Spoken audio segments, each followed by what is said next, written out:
Visitors, please exit the chamber at this time. Chair recognizes Senator from the 6th. Good morning, Mr. President. I hope your press conference went well.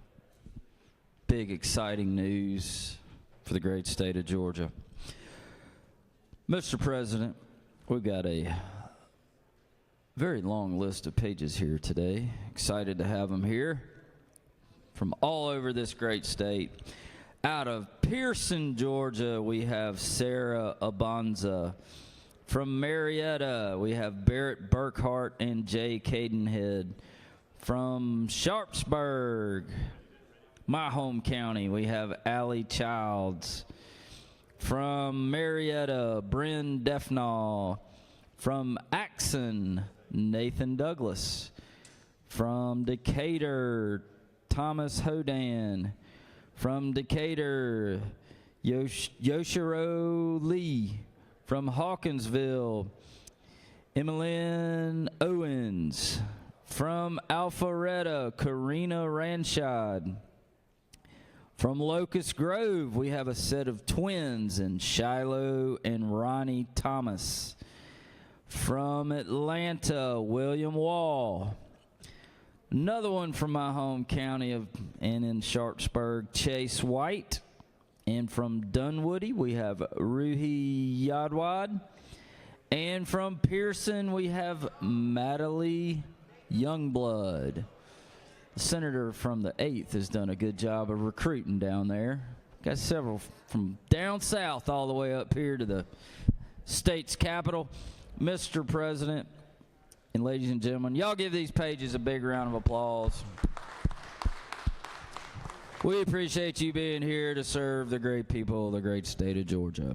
Mr. President, the journal has been read and found to be correct. I move we dispense with the reading of the journal.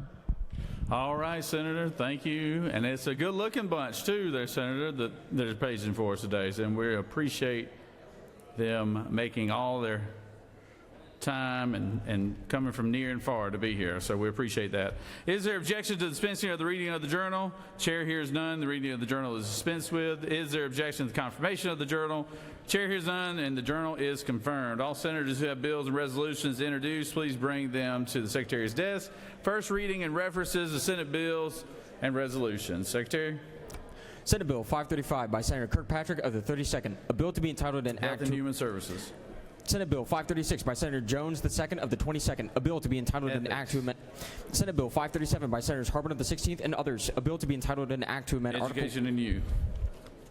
Senate Bill 538 by Senators Huffstetler of the 52nd and others, a bill to be entitled an act to amend Article 2 of Chapter 5 of Title Natural Resources. Senate Bill 539 by Senators Robertson of the 29th and others, a bill to be entitled an act to amend Code Section 48- Senate Bill 540 by Senators Anna Vitarte of the 31st and others, a bill to be entitled an act to amend Children and Family.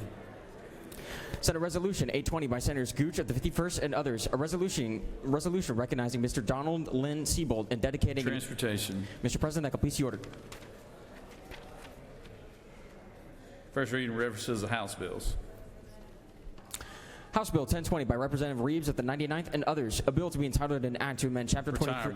House Bill 1027 by Representatives Anderson of the 10th and others, a bill to Regulated Industries. House Bill 1161 by Representatives Lim of the 98th and others, a bill to be entitled an act Public to amend Safety. House Bill 1181 by Representatives Ballard of the 147th and others, a bill. Mr. President, that completes the order. Secretary will read reports of standing committees.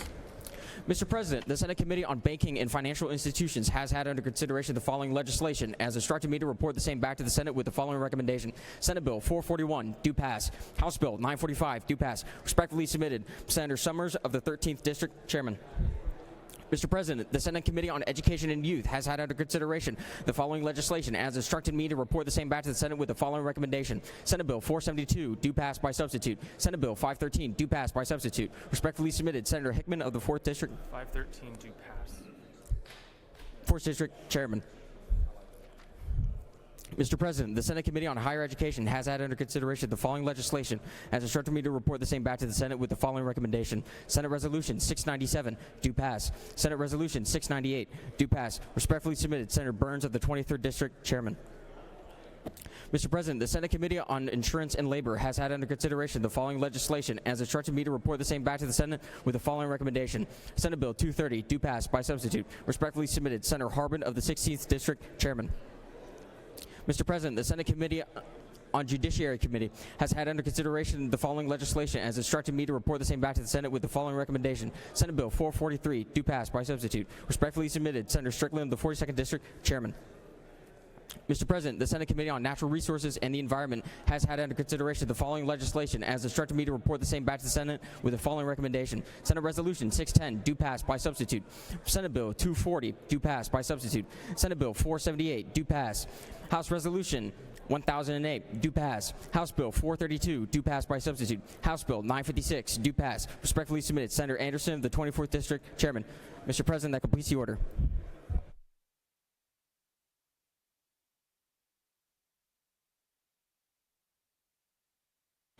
Secretary, read bills and resolutions for the second time. Senate Bill 399 by Senator Harbin of the 16th and others. Mason Cells AED Coordination Act, enact. Senate Bill 428 by Senator Kirkpatrick of the 32nd and others. Medical Assistant, Department of Community Health to submit a waiver request to the Federal Centers for Medicare and Medicaid Services, direct. Senate Bill 430 by Senators Robertson of the 29th and others. Taxes. Certain military museums qualify as destination marketing organizations and private sector nonprofit organizations, provide. Senate Bill 433 by Senator Strickland of the 42nd and others. Rio's Law. Senate Bill 447 by Senator Dixon of the 45th and others. Control of soil erosion and sedimentation. Denial or non-acceptance of permits. Revised provisions. Senate Bill 468 by Senator Cowser of the 46th and others. Sexual Offender Risk Review Board. Reporting requirements of sexual offenders. Increase. Senate Bill 482 by Senator Strickland of the 42nd and others. Law enforcement officers and agencies. Persons requesting booking photographs to provide the first and last names of the individuals in the photographs require. Mr. President, that completes the order.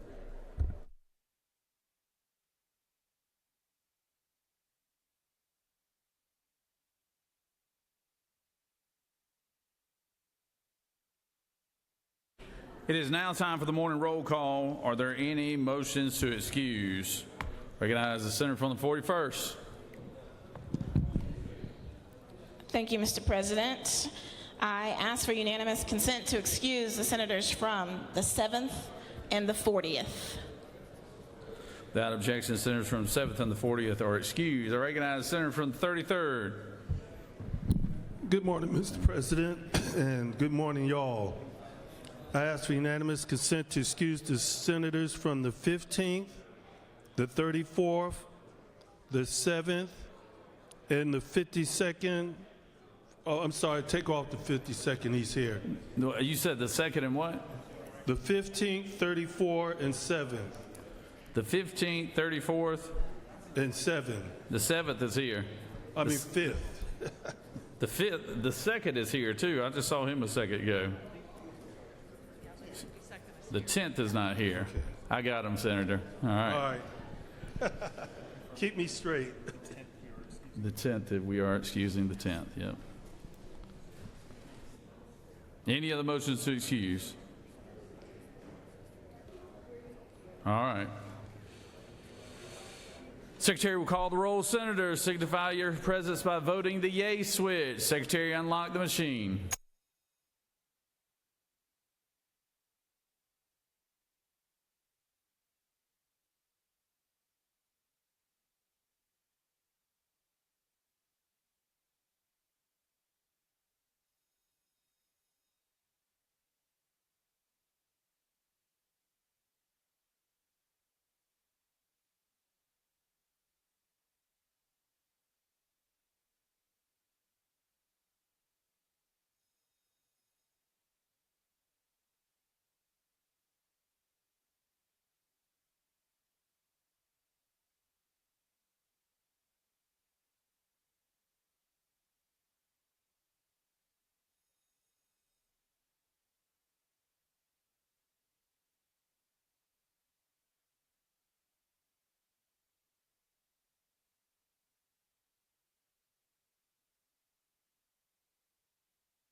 It is now time for our morning devotion.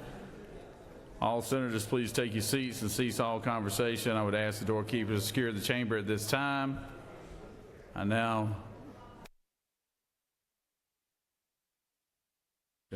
recognize the senator from the 28th to lead us in our pledge and introduce our pastor of the day. Senator.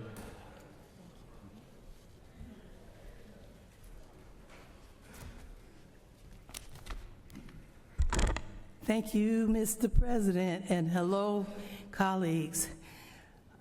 We're going to first lead you in saluting our flags. So to the U.S. flag first. To the flag of the United States of America and to the republic for which it stands, one nation, under God, indivisible, with liberty and justice for all. And now, our state flag. Pledge allegiance to the Georgia flag and to the principles for which it stands, wisdom, justice, moderation, courage. Good morning. It's an honor to introduce a man whose life reflects service, leadership, and transformation impact. Darrell L. Winston, a native of Atlanta, Georgia. Darrell Winston is a proud graduate of Northside High School. He continued his academic journey at Bishop College in Dallas, Texas, and later earned a bachelor's degree in social welfare from Georgia State University. His commitment to service began early as he spent 6 years in the United States military, serving first as a chaplain assistant and later as a chaplain in the National Guard. His ministry began in Europe, where he faithfully served military personnel and their families during critical moments in their lives. Before fully embracing his pastoral calling, he also excelled in the corporate arena as a marketing executive with Frito-Lay and U.S. Sprint. In 1986, he answered his call to ministry, and in 1991, he was ordained at the historic Union Temple Baptist Church in Washington, D.C. For more than 3 decades, Darrell Winston has distinguished himself as a pastor, community activist, deputy coroner, youth advocate, and trusted spiritual advisor to leaders in business, politics, government, education, and entertainment. His empowerment-driven approach bridges faith and marketplace strategy, equipping his individuals and communities to thrive. In 1995, he founded Greater Works Ministries, which has grown into one of the nation's most innovative churches. He has also launched numerous impactful initiatives and organizations focused on community development, housing, education, and recovery programs, all designed to uplift those marginalized spiritually, socially, economically, and politically. A respected thought leader and media contributor, he has written for major publications and appeared on national networks, including ABC, CBS, Fox, CNN, TBN, and CBN. His School of Ministry has trained more than 2,000 leaders across denominations and faith traditions. Above all, Darrell Winston is a devoted husband to Jaquita Winston and a proud father of 4 and a respected spiritual leader whose legacy continues to shape communities across the nation. Please join me in welcoming my cousin, Reverend Darrell L. Winston. Please come forward. Thank you. Oh, I get out you. Thank you. Good morning. This is the day that the Lord has made. And we will rejoice and be glad in it. If you're grateful, put those hands together and celebrate the goodness and the grace of God over our lives. Can we celebrate the goodness and the grace of God? Mr. President, distinguished leaders of this great state, this august body, thank you again for this privilege to share and to lead in prayer. As I stand here today, I am gripped, as many of you perhaps are, by the darkness in the land. Find ourselves groping in darkness. It's dark, and it gets darker every day.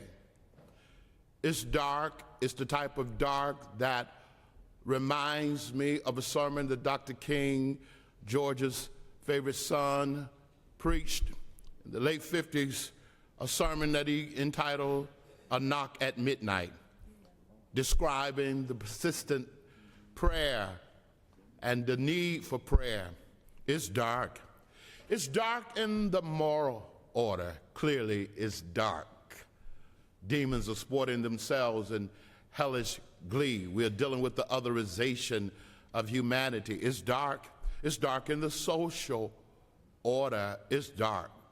It's so dark to where there's a callousness and a cool indifference that's causing us to stagger even into the depths of darkness, and it's even dark in the political order.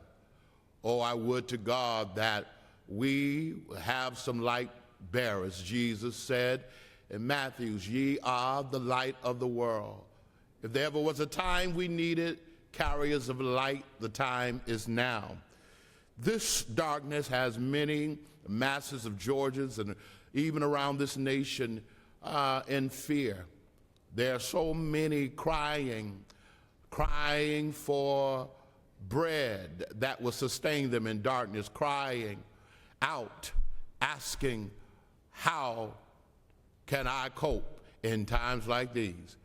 But one thing for certain that we should be mindful of, that public policies can either be illuminating or be the answer in the midst of darkness, and may public policies and may all that you do be concerned about luminous darkness, that is, bringing light in darkness.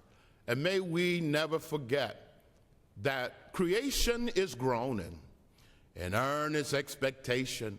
There's a groaning in this nation that we must be answers to the groan. No matter where we are in this state, no matter where we are in every town, we can be the answer to the groan.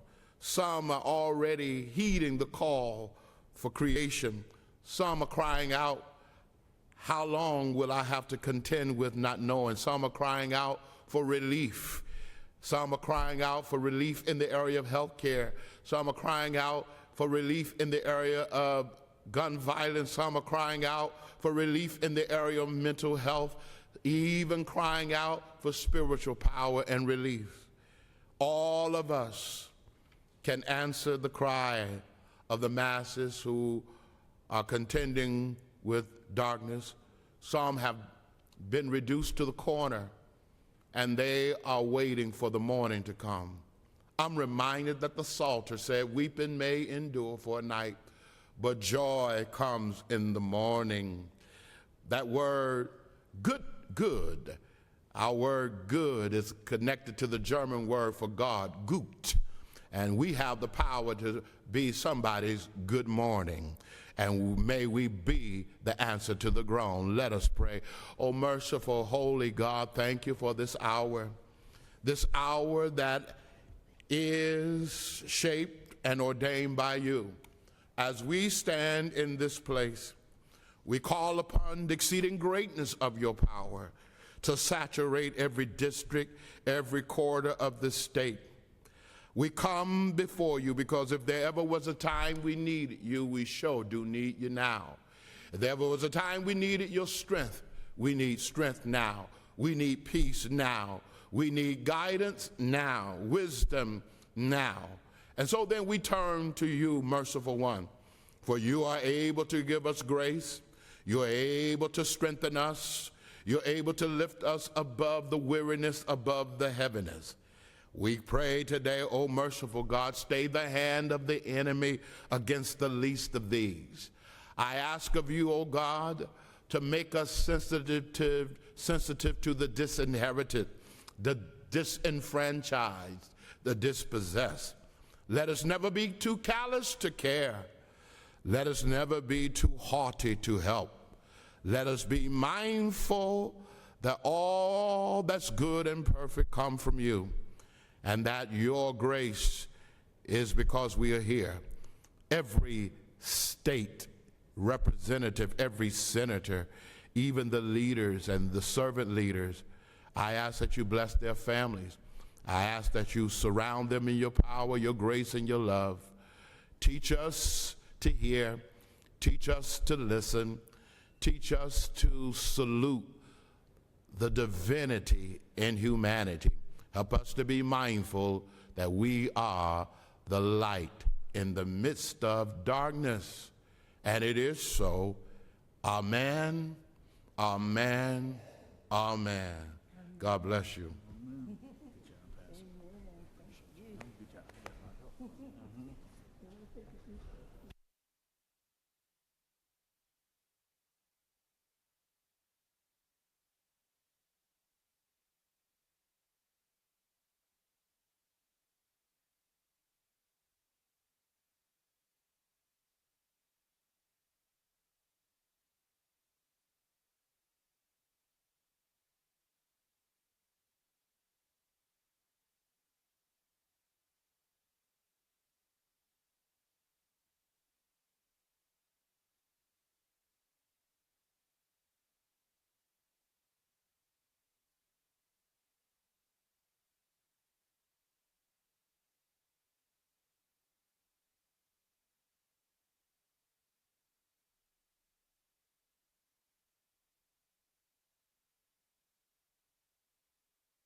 We have a very if I get everybody's attention real quick, if I could have everybody's attention, we got a very special guest today, Miss Larkin. She's going to tell you this is our sunshine for the day before we get in our order of business here. There you go, Larkin.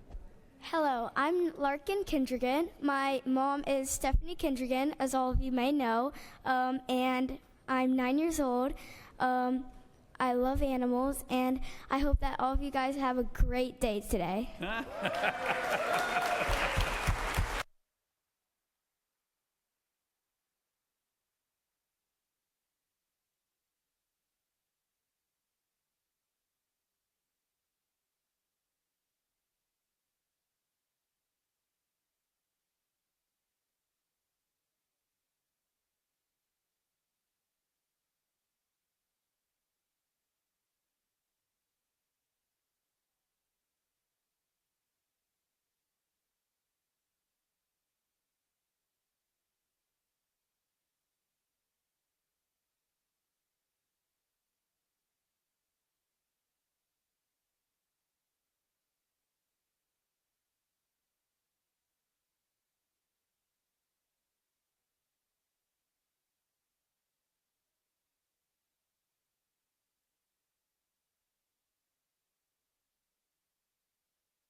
Dr. Watson.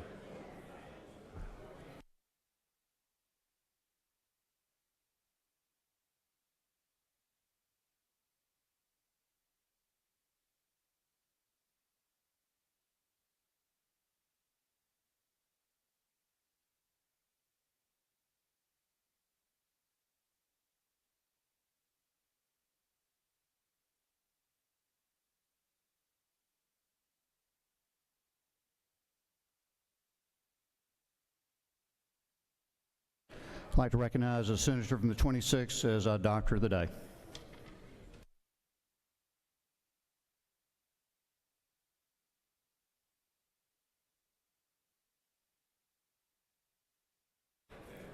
It gives me a great deal of pleasure to introduce our Doctor of the Day.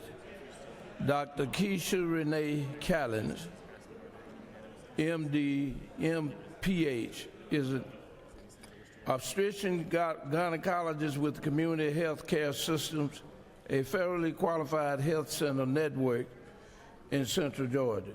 She currently serves as chair of the National Advisory Council for the National Health Service Corps and was a former NHSC scholar.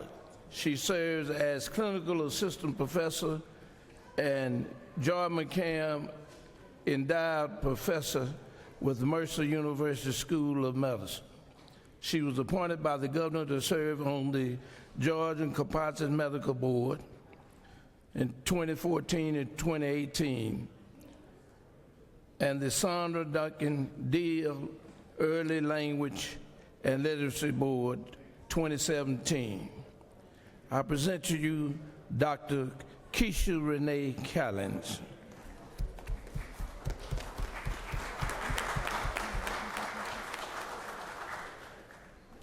Good morning, everyone. I'm going to try that one more time. Good morning, everyone. Thank you for your public service, and it is my honor to serve as Doctor of the Day today. If you have any medical needs, I'll be happy to assist. For the guys in the room, I'll make an exception and I'll take care of you just for today because I'm an OBGYN. And I'll just leave you with one of my favorite quotes. In addition to your service, every time you interact with a constituent or a bill, just remember that you may not be able to change the world, but you can change the world of every person with whom you interact. Thank you.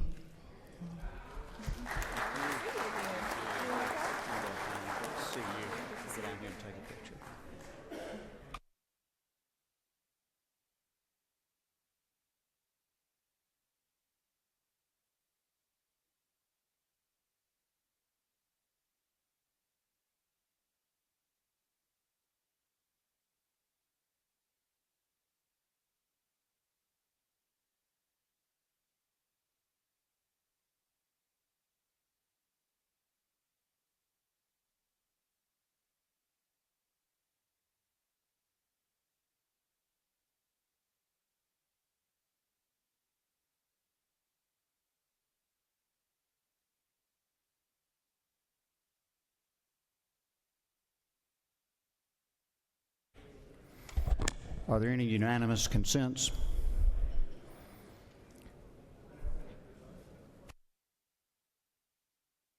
Hearing none, we'll go on to points of personal privilege.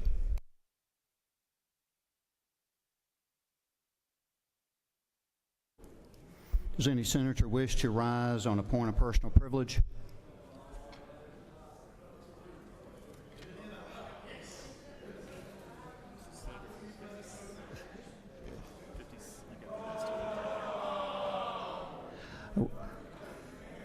The chair recognizes a senator from the 56th.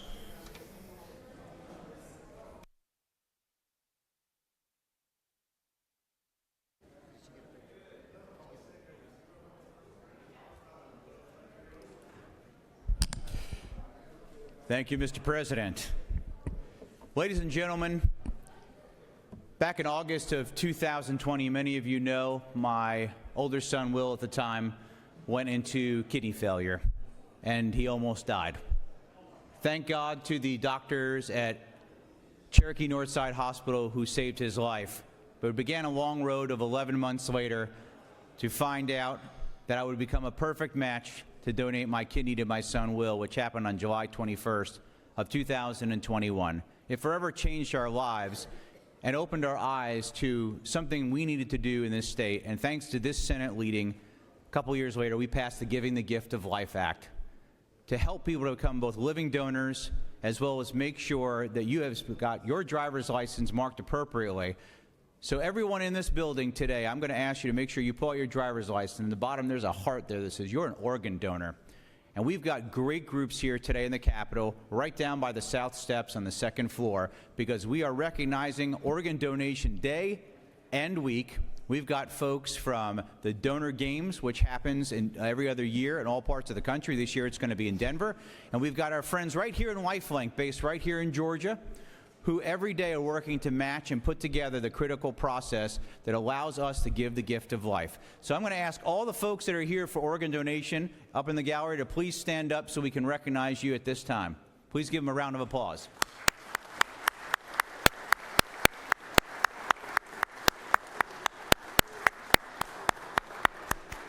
And thank you, Senators, for passing these resolutions unanimously for us to recognize something that's so important. Thank you, Mr. President. I yield the well. Senators yield the well. Senators, I want to recognize we've got a group of Georgia's finest in the gallery with us today. The hard men, good men and women that keep us safe in our counties, our Georgia sheriffs. So welcome. Let's give them a warm Senate welcome.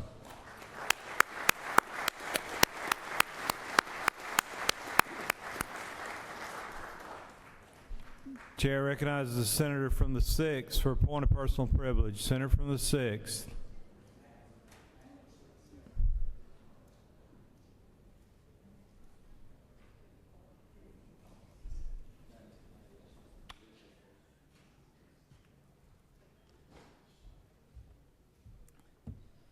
Thank you, Mr. President. It's good to have you back. I just wanted to point out that the senator from the 1st yesterday got to act as rules chairman in my absence.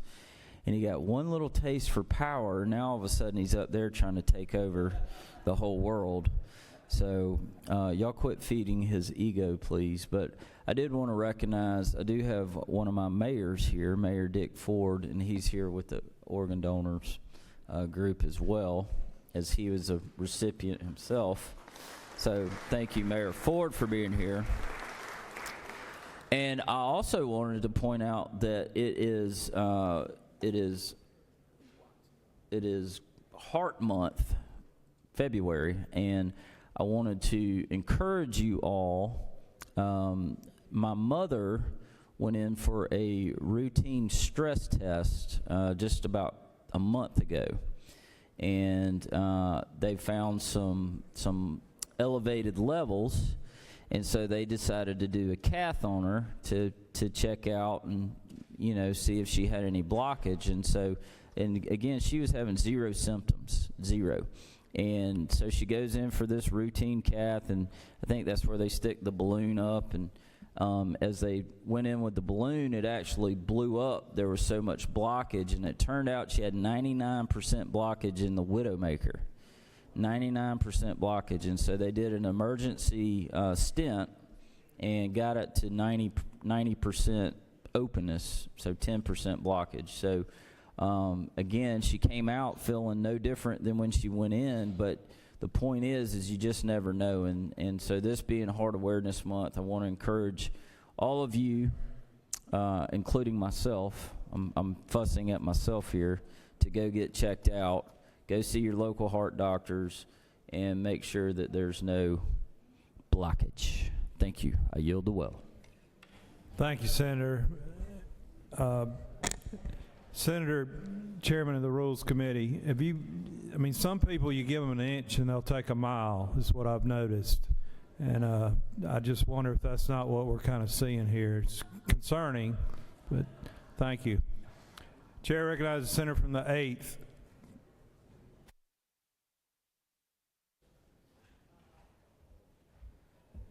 Thank you, Mr. President. I'll make this quick. Y'all know serving in the legislature during this time of year takes us away from our families a good deal of the time.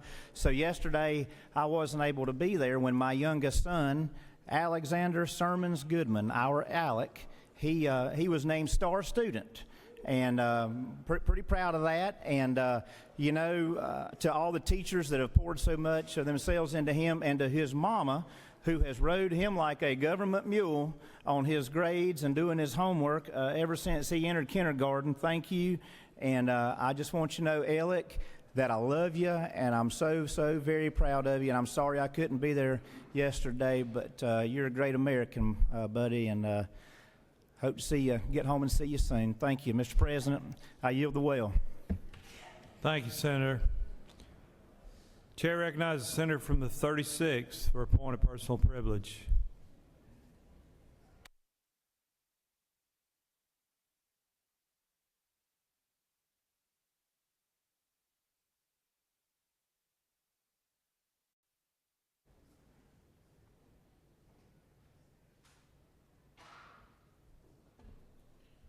Mr. President. Good morning, colleagues.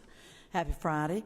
I just want to add to the conversation around health, and that it is Heart Month, and we have people with us today that have survived because of organ transplants.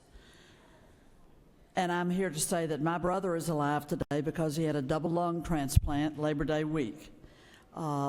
It matters for people to sign up for organ transplant, to be donors. As the gentleman from the 56 so movingly relayed to us his personal experience. So I simply want to heartily second that, and there's a shortage all across the country. The responsible thing to do is for us and our families to all sign up to be organ donors. You are saving lives potentially when you do that. So I simply wanted to underscore that because we are, in my family, so moved by the fact that we have my brother with us today, successfully surviving. He would not be with us were it not for a double lung transplant. Thank you so much, colleagues, and safe travels on the way home. I yield the well. Thank you, Senator. Chair recognizes the Senator from the 29th, Majority Whip, for appointed personal privilege.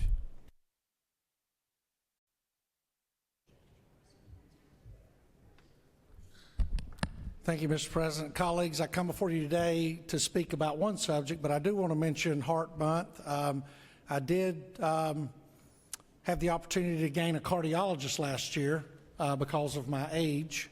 And so I went and got checked out, and he proved each and every one of you right. Either I don't have a heart or I have one that I can plug and unplug in as needed.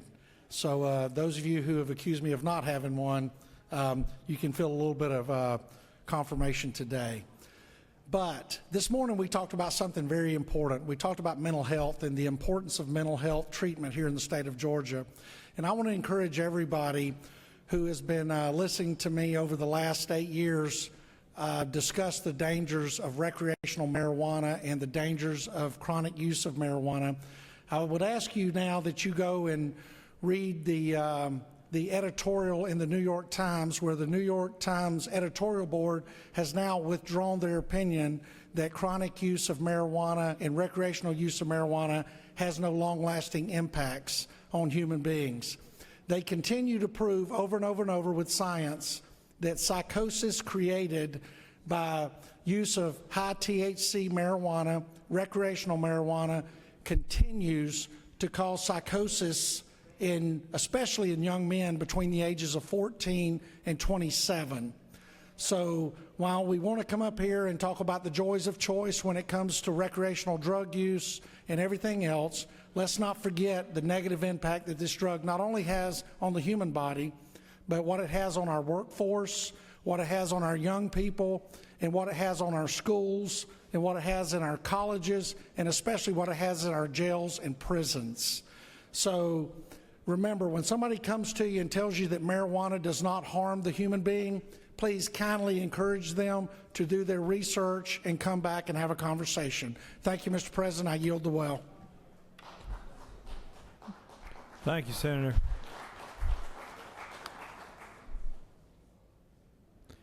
Chair recognizes the senator from the 28th for appointed personal privilege. She's going to take her appointed personal privilege from her desk.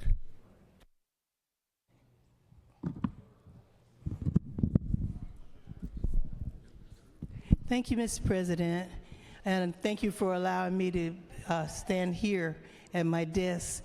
I wanted to encourage everyone this morning to please put on your driver's license that you want to be a donor. I will share just for a quick second why I'm saying this. I know that many years ago now, and I was in the Senate at the time, I left to go out of town, and my son and my late husband drove me to the airport, And my son was excited. He got his driver's license that day, so he showed it to me and said, "Look, Mom, look." So I said, "Oh, that's a nice picture." I didn't know what he was talking about. He was talking about the fact that he decided to be a donor. So I looked at it and I said, "Oh, wow, a donor?" And that's what many people think. I don't know about being a donor, but he wanted to be a donor. And I said, he said, "Aren't you going to be one?" I said, "I don't know. I have to think about it." He said, "Why? You won't miss it. You'll be gone, and you'll be helping people like you like to do." Little did I know that 4 days later, when I was coming back home, I got a call before I got to the airport that told me that my son was at Grady's in emergency. So I got off the plane a couple of hours later, and I got there to see my whole family, everybody crying, and he was a donor. He ended up getting killed by a drunk driver, but he was so strong, and he was 18 years old at the time, about to graduate from high school, and he gave all of his, well, I'll say 7, he was a donor of 7 parts of him. So 7 parts of him is still living now. They and other people, and nobody rejected it. And he was right to encourage everyone to please be a donor, because 2 years later, my late husband went for that same stress test that the senator was just talking about, and he thought he was in perfect health. He had kidney failure. So we put in to be a donor, and 5 years later, he had not gotten a kidney after our son donated all of his. It doesn't work like that. It's the people who need it the most. So everybody, take Carrie Allen James' advice and be a donor, and put it on your driver's license, because nobody would have known, and he only lived a few hours at Grady Hospital. So thank you very much for listening to me, and please encourage it. And thank you, Senator, for being a donor for your son. If my husband had been able to get a new kidney, he'd be standing here grinning and smiling and clapping for us right now. Thank you very much.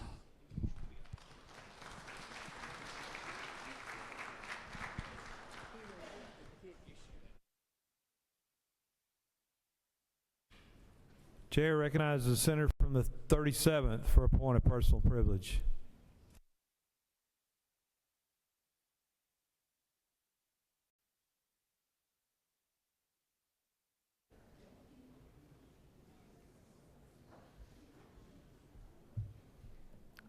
Ladies and gentlemen, Senate, I rise today to thank the members of this body for their public service.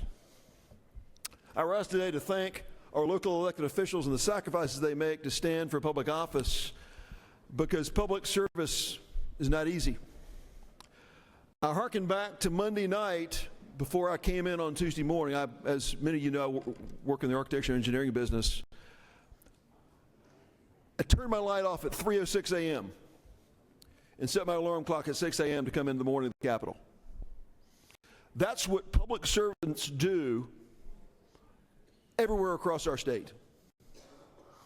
Whether you're driving from 3 hours from the Capitol to serve here and going back home for a short weekend, whether you're doing your business while you're here, or whether you're a mayor back home struggling to not lose your family business because you're serving your community, or because if you're a sheriff who's one of the highest capacity people in your county, who's made a decision to spend a career in public service and stand for elected office as a mayor to protect your community, you are what public service is in our state.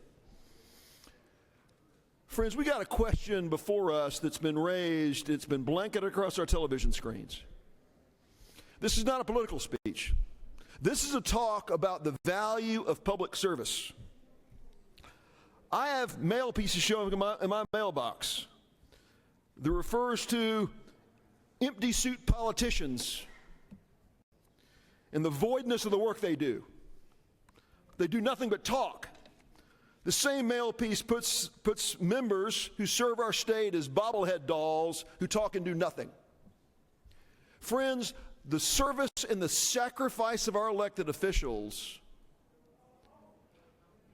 would take your breath away if you hadn't seen it up close and personal. I thank the members of this body, from the majority caucus to the minority caucus, that sacrificed to serve here. I certainly do. I know the senator from the 22nd, the minority leader. He's an attorney in Augusta that sacrifices to serve down here. It's not easy for him to do that. He's not enriching himself to be here. It's costing him money to be here. It's costing the senator from the 19th to be here and to serve.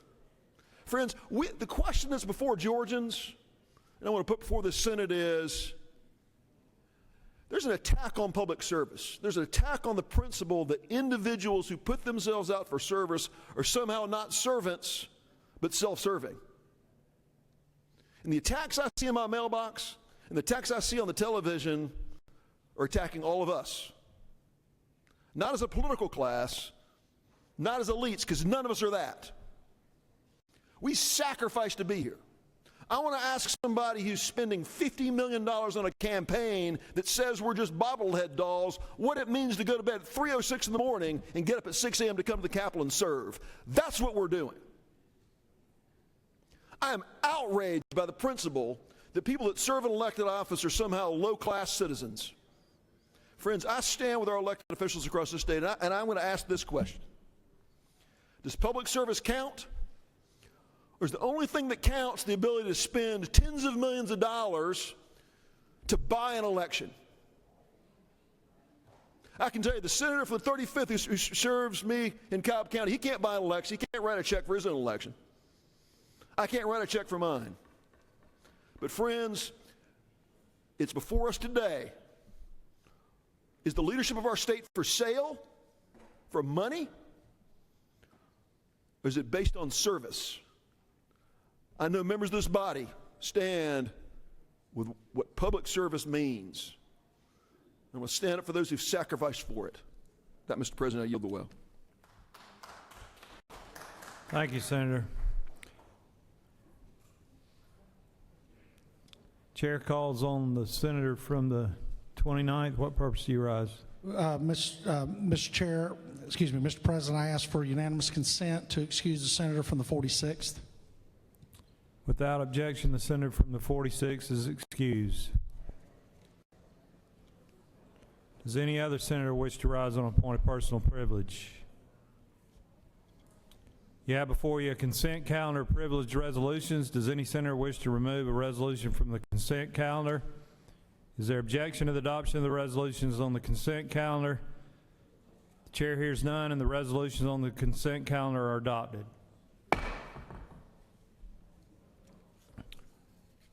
Are there any motions to withdraw and commit?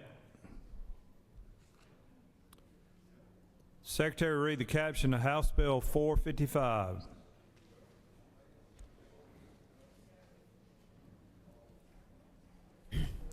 House Bill 455 by Representatives Powell of the 33rd and others. A bill to be entitled an act to amend Part 2 of Article 2 of Chapter 12 of Title 16 of the Official Code of Georgia annotated relating to bingo so as to provide for the information to be provided on applications for bingo games, to revise the provisions regarding the property used for bingo games, to revise the limits on the number of bingo game sessions which are allowed per month, to revise the amount of prize money which may be paid, to revise the compensation for persons assisting in the conduct of bingo games, to provide for related matters, to repeal conflicting laws, and for other purposes.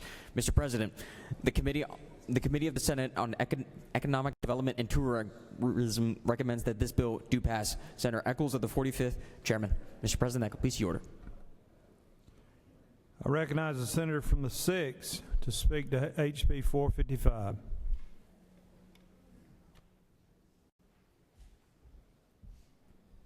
Thank you, Mr. President. I bring to y'all HB 455. This is the bingo bill. We've been trying to pass this bill for a couple years. I do want to go on the record and say I don't think the legislature should be legislating on bingo, but we do. So what this does is it allows if a entity or a property wants to have bingo and they have multiple properties, they can move it to a different location without having to reapply for their bingo permit. It also increases the award prizes from $3,000 to $6,000. And current law, if anyone is assisting the game of bingo, they're allowed to be paid $30. This takes that to $150 per session. That I'll yield for questions. All right. I don't see any questions, Senator. All right. I urge your favorable consideration for HB 455. I yield the will. Does any senator wish to speak for or against the measure? Chair hears none. Is there objection to the previous question being ordered? Chair hears none. The previous question is ordered. Is there objection to agreeing to the report of the committee which is favorable to the passage of the bill? Chair hears none. The report of the committee is agreed to. Is there objection to the main question being ordered? Chair hears none. The question is ordered. The question is on the passage of the bill. All those in favor of the bill will vote yea. Opposed, nay. The secretary will unlock the machine.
On the passage of the bill, the yeas are 38 and the nays are 8.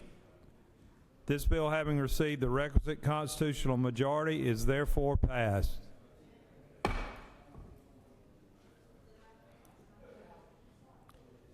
The Secretary will read the caption to House Bill 973.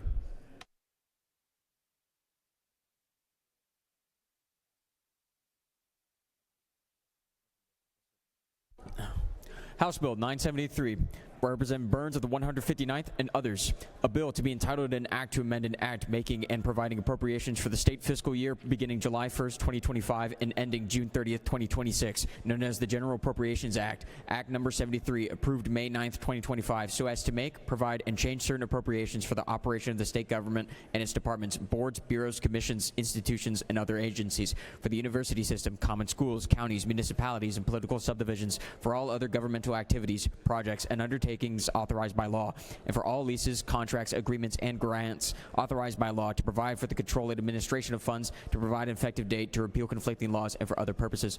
Mr. President, the Committee of the Senate on Appropriations recommend that this bill do pass by substitute. Respectfully submitted, Senator Tillery, Chairman. And then you read all of this, and then down. I recognize our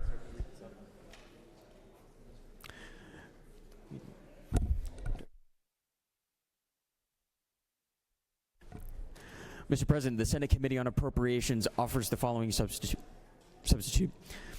A bill to be entitled an act to amend an act making and providing appropriations for the state fiscal year beginning July 1st, 2025 and ending June 30th, 2026, known as the General Appropriations Act, Number 73, approved May 9th, 2025, so as to make, provide, and change certain appropriations for the operation of the state government and for other purposes.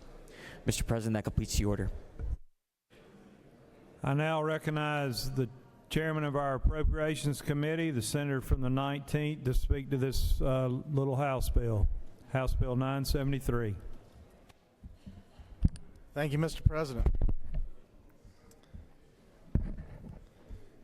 Members of the Senate, thank you for your time this morning. I present to you House Bill 973, the state's amended year budget.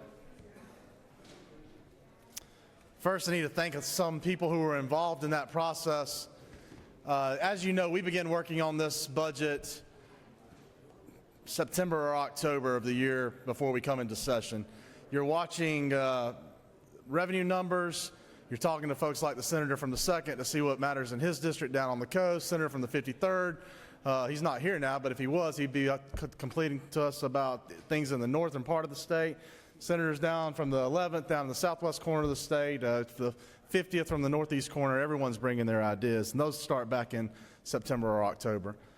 We work with Richard Dunn, the OPB director for the governor. We work with his staff closely. And of course, we work with our colleagues in the House Budget Office, Chairman Hatchett, Christine Murdoch, and Dave Lackley, who are heading that division. And then we also work with our own team.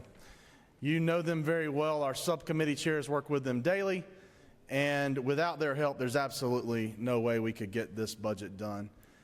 Before we get going into this, I want to recognize them. Y'all know Lindsay, Caroline, Winona, Beckett, Austin, sorry.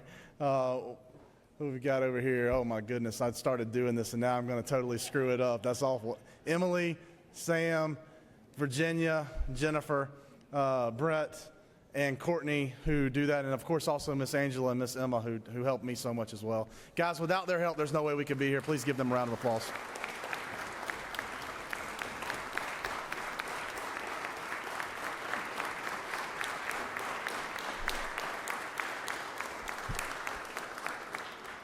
There are many days they stay here till after midnight working on this document.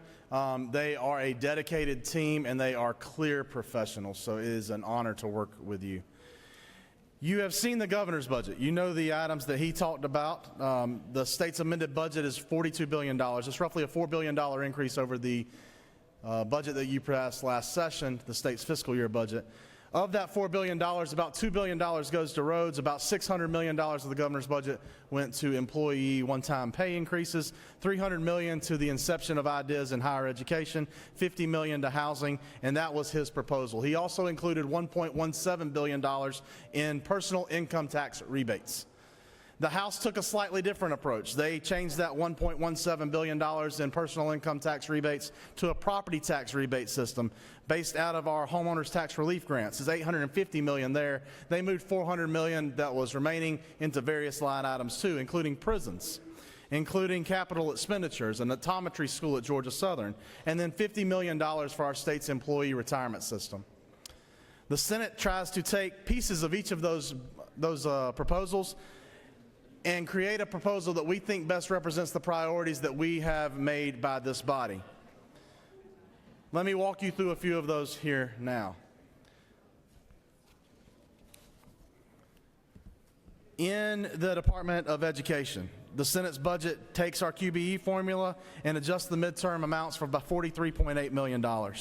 At Student Finance, we agree with the governor and the House and we add $8.4 million for a 17% increase in dual enrollment. I tell you, that's going to be something we're going to have to address in coming years, though. We also agreed with a reduction of about $85.9 million for the Promise Scholarship, just due to utilization. We will look to replace that again in the fiscal year budget. We agreed with the governor and the governor's position and rejected the House position considering funding to the Guggenheim building at the Georgia Institute of Technology. That's roughly $88 million. We also included $5 million for the arts and science renovation at Georgia State University and $5 million for the renovation of the Technology Enhanced Learning Center at the University of West Georgia. The Senate's budget made a different move than the House did on some other areas concerning bond funding. There was roughly, since we've been funding bonds with cash, there's roughly about $150 million of interest lying at our Finance Commission. In that, the House decided to take $50 million and to reduce debt service, use that $50 million in other areas of the budget, and apply $50 million of the interest to debt service instead. The Senate took a different approach, instead funding debt service at the appropriate level that we think is constitutionally required, and allocated that $50 million to 3 projects. Those projects were a nursing building in Athens at the University of Georgia, the optometry building in Statesboro, and to a canine facility that was requested by the Department of Public Safety. At the Department of Community Health, the Senate agreed with the House and added $4.8 million for the establishment of a grant program for rural health and dental clinics. We also agreed with several other rural health ads and safety ads in the Department of Health and Human Services budget items. We agreed and adjusted a figure about $241 million worth regarding aged blind, and disabled Medicaid. We took a reduction in the low-income Medicaid of $149, almost $150 million due to utilization. We agreed with the House and Senate, or the House and the Senate agreed at a $225,000 add to FODAC. We also agreed to fund $800,000 for what has been long requested with a Veterans Cemetery project receiving federal funds in Augusta. I told you that this budget puts $2 billion towards transportation, but the Senate's budget and the House budget differ slightly as to how we do that. $11.5 million goes into state-owned short-line railroads, $15 million roughly to airport aid. We put $250 million towards our local roads and bridges, and $100 million towards a bridge replacement program that we've been doing for multiple years across the state. As you know, many of our bridges, especially on county roads, are older. They have weight limits that are not appropriate. Many of them were built in the 40s, and it is a safety issue that we must address herein. We included $13.7 million for jail subsidies for the Department of Corrections. We had, for a long time, been able to reduce that number to about $5,000. The Department of Corrections was doing a pretty good job of moving folks out of our county prisons. There's a deadline they have, 14 days. On the 15th day, we have to start paying local jails. The Senate budget looked at whether or not we could back that up and say maybe we can do it in 7, maybe we could do it quicker, is there other things we can do? But in that process, we also realized that there is a huge backlog that did not exist more than 14 months ago. The Senate's budget puts $13.7 million to alleviate that backlog and make sure that we resolve it this calendar year. At the Bureau of Investigations, you'll see that the Senate agrees with a House ad for $14 million for a child welfare reporting system. We know that we have folks who are trying to call in as mandated reporters and state, hey, we see these issues with children. Sometimes they're teachers, sometimes they're physicians, sometimes they're counselors. How that information makes it through the system has become a little bit convoluted, and we want to make sure there's clarity involved there. Our public safety officers have asked for this. The department understands what we're asking for here, and the Senate budget includes $14 million at the Georgia Department of Investigation to implement this plan.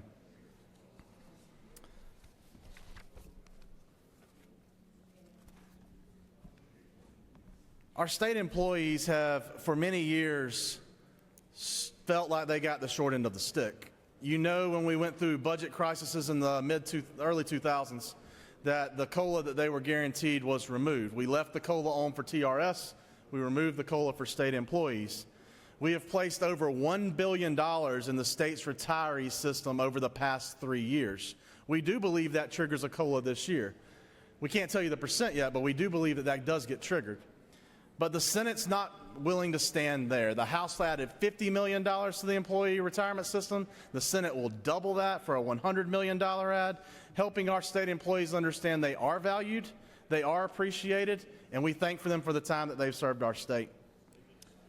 In the area of homelessness, the governor's budget had $50 million. We did not quite agree with that number. We cut that down to $25 million. There was just a discrepancy about where that homeless money would go. We thought we needed a little bit more clarity there. And of that 25, we then took $15 million and moved it to the Department of Veterans Affairs. And I want you to stop for a second and hear me. We did that for a reason. We do wish to address homelessness. And we think that the population that deserves this being addressed most is our veterans population. When we asked the Department of Veterans Affairs what they needed to alleviate this problem, to eradicate homelessness in our veterans community, they told us they thought they could do that figure for about $10 million. The Senate's budget says that's great. We want you to understand how much we think this matters. We're going to give you even more, and placed $15 million in the Department of Veterans Services to eradicate homelessness among Georgia's veteran community. For many, many years, our Senate's budget has funded postpartum care. We've said that after a woman gives birth, if she's on Georgia Medicaid, that we think that that Medicaid should exist a little bit longer than just after the time she gave birth. Our first bill carried out Medicaid eligibility for 6 months postpartum. A second bill passed in this chamber roughly 2 years ago extended that to 12 months postpartum. Ladies and gentlemen, the Senate's budget continues to fund that item in our Medicaid budget.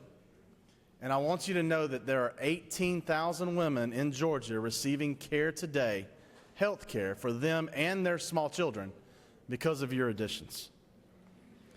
I mentioned early on that the governor included certain lines. Well, I'll skip that one for now and come back to it. At the State Elections Board, there was a decrease in their budget of $544,000. The Senate restored that cut. And at the Department of Human Services, the Senate fully funds any perceived need at the Department of Human Services for $89 million. That should fund any care we thought we've lost, any issues that we thought were there. And then, of course, I've already mentioned to you that we funded the $15 million project at the Georgia Department of Investigation regarding importing. The Senate's budget also includes $20 million for graduate medical education, for residency programs, psychiatry residency programs as well across our state, realizing that we do have a need among our healthcare workforce, and Georgia can't rely on someone else to grade our doctors. We've got to grow our own. Next Gen 911. We're behind other states in implementing this project. The House budget included, with the governor, around $9 million. After the budget passed, though, there was some change on federal guidance over the past 2 weeks, and we get to have a little updated information than the House was able to see. We do believe now that our BEAD funds, our federal BEAD funds that were related to broadband deployment, were going to be eligible to be used on this system. So the Senate's budget reduced the $9 million in the Next Gen 911 down to $5 million state general funds, and instructed the department to use the $900 million in federal BEAD funds that have already been awarded to our state to make sure Georgia is Next Gen 911 ready, and to make sure that our facilities across the state have the most up-to-date information to respond to calls across our areas.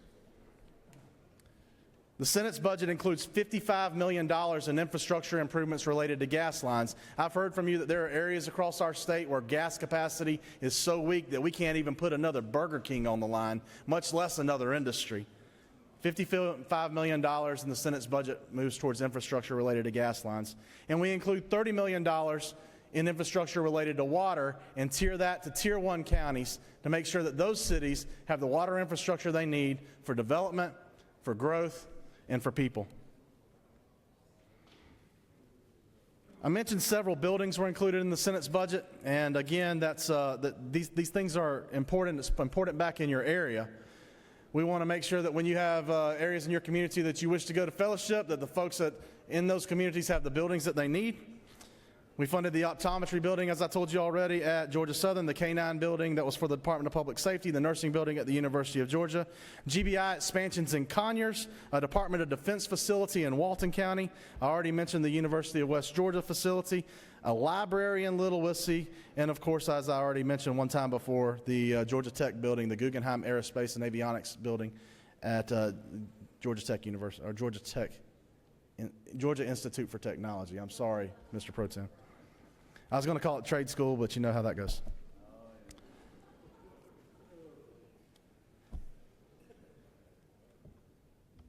I told you already that the Senate had a different position as it related to homelessness and a focus on veterans. The Senate also wanted to express support at the inception of a new program that we saw at the university system related to needs-based aid. The governor's budget included $325 million for this project. The House's budget was at $300 million, and the Senate reduced that down to $100 million. Again, reminding you this, it's a plus. There's right now $0 in that item. It's the inception of the program.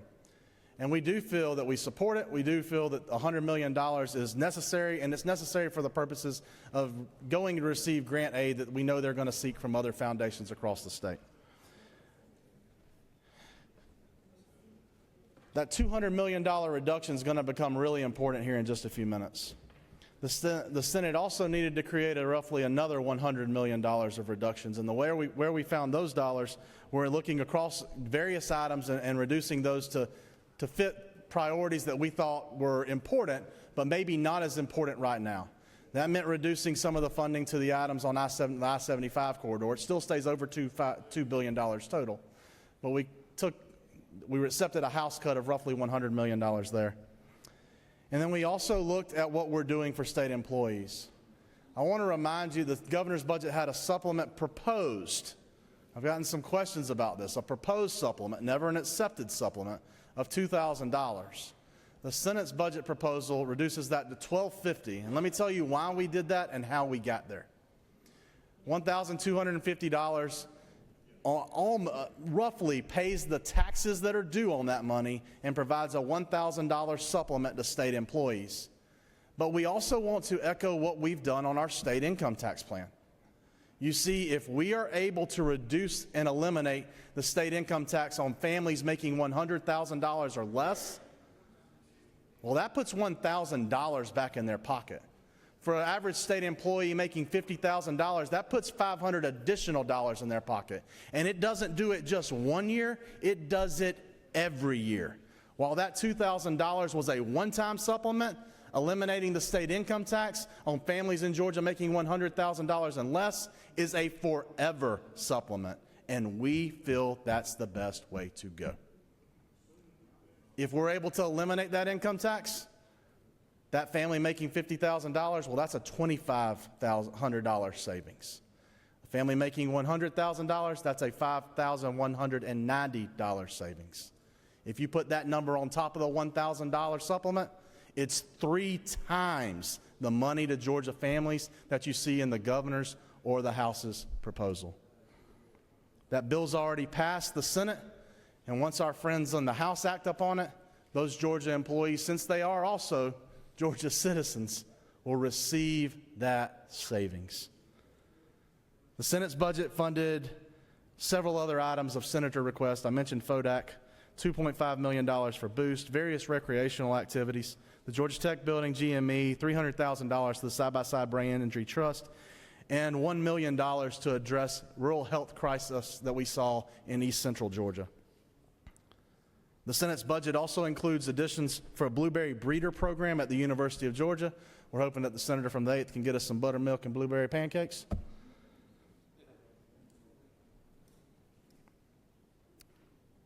And it focuses on modernization across the board in various IT projects that our state is initiating.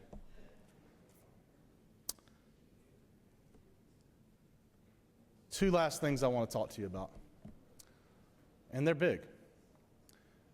The governor's budget proposal had $1.17 billion for income tax relief, roughly $500 to every married family, $250 if you're filing singly. The House's proposal, I told you already, addressed property taxes, roughly $500, depending on your millage rate. If you're in rural areas, it's about $300. If you're in more urban areas, it's around $500 of property tax relief. The Senate's proposal does both. It realizes that families are feeling the crunch. We are laser focused on affordability. And if we can provide this relief from state funds, surplus funds that have already been collected from those taxpayers, then why the heck would we not return their money to them? The Senate's proposal supports both the governor's income tax return, that supports both the governor's income tax refund and the House's homeowners tax relief grants for a tune of about $1.9 billion returned to state taxpayers. The last item is one of the items I feel is the absolute most important in any budget I've been able to present you, and I believe now this is my 12th or 13th budget. We've heard from the sheriffs and police chiefs of our state. For many, many years, they have been screaming to us that their jails cannot be our state's mental health facilities. And they have been. And since the state entered into the Olmstead decision in 2010, when Chancellor Perdue was governor, the state has been hamstrung on its ability to answer that call for our sheriffs and chiefs in their local facilities. As you know, we have moved and funded millions of dollars of projects, hundreds of millions of dollars of projects in these budgets to get out from underneath that decision, to do what we needed to do for behavioral health, for developmental disability, for mental health and public safety across our state. And because of the actions of you as senators and across the hall of members of the House and our governors for years, in January we were able to file a federal court order to ask to be able to be removed from part of that Olmstead decree. On Thursday, last week, just 8 days ago, a federal judge signed the order that said Georgia had met its obligation, that we were released from the decisions that previously bound us from being able to build new state hospitals and congregately care. That's 8 days ago. We've been hearing from sheriffs for 18 years. But 8 years ago, we finally had the chance. And based on that, let's say 8 days, let's say something different. Sorry, 8 days ago, we finally had the chance. And the Senate's budget includes $409 million to build the state's first state mental health hospital since the 1960s, answer the cries of our sheriffs and police chiefs, answer the calls of public safety, answer the calls we've seen on the streets due to homelessness, and to finally make meaningful progress in addressing our state's mental health needs.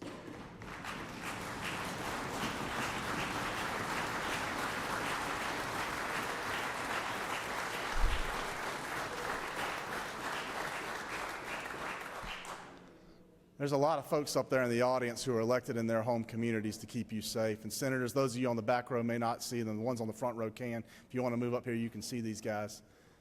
They're the ones who've been crying and screaming. Crying sounds like they're complaining. It's not complaining. It's begs for help. And they've been doing this now since 2010 and before. You're responding.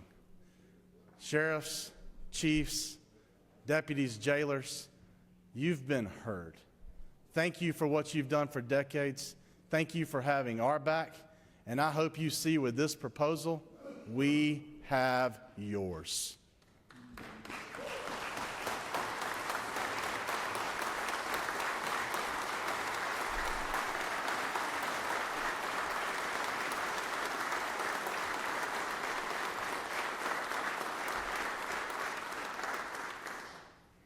We'll make sure you have your House member's number if you need to call it when you leave, too, just to make sure.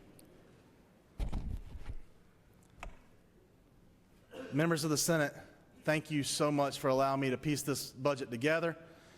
Subcommittee chairs, you know that you have had a lot of the work that went into this. This did not happen without you. We accept your proposals, we enter them into the budget, and then we defend you. Thank you so much for the efforts you've made, for the letters you've written. The letters that senators write reflect the needs of their community.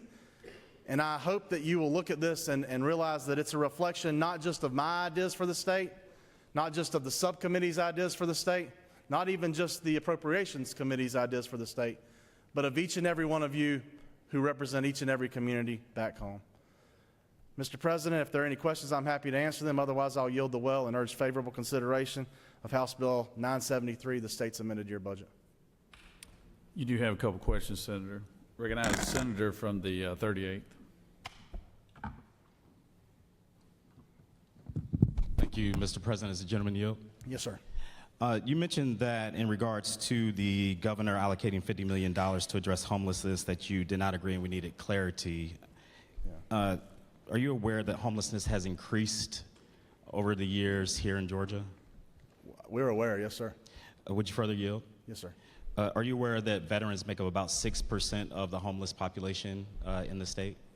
I was not aware of that figure. I do think that the Senate's budget puts a focus on the veterans community.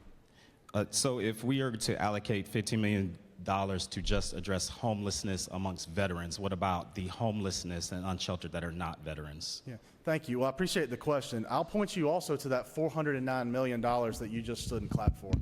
I personally believe that that $409 million will do more to address homelessness across our state than any other line of our budget. Recognize the senator from the 14th. Thank you, Mr. President. Does the senator yield? Sure. Senator, as a preface to my question, the President, Donald Trump, went on record yesterday in Rome saying, and this is a direct quote, "And then I have to listen to the fake news talking about affordability, affordability. What word have you not heard over the last 2 weeks? Affordability. Because I've won affordability." The question is, have the Senate Republicans made any attempt to correct President Trump on his statement that the affordability crisis is over? Well, I think that what you see the president doing is he's trying to make sure that he's addressing the affordability crisis for the country. We're trying to make sure we address the affordability crisis for Georgia. We think the best way we can do that is to return over $2 billion to them in this budget, and I hope you'll vote yes to do that.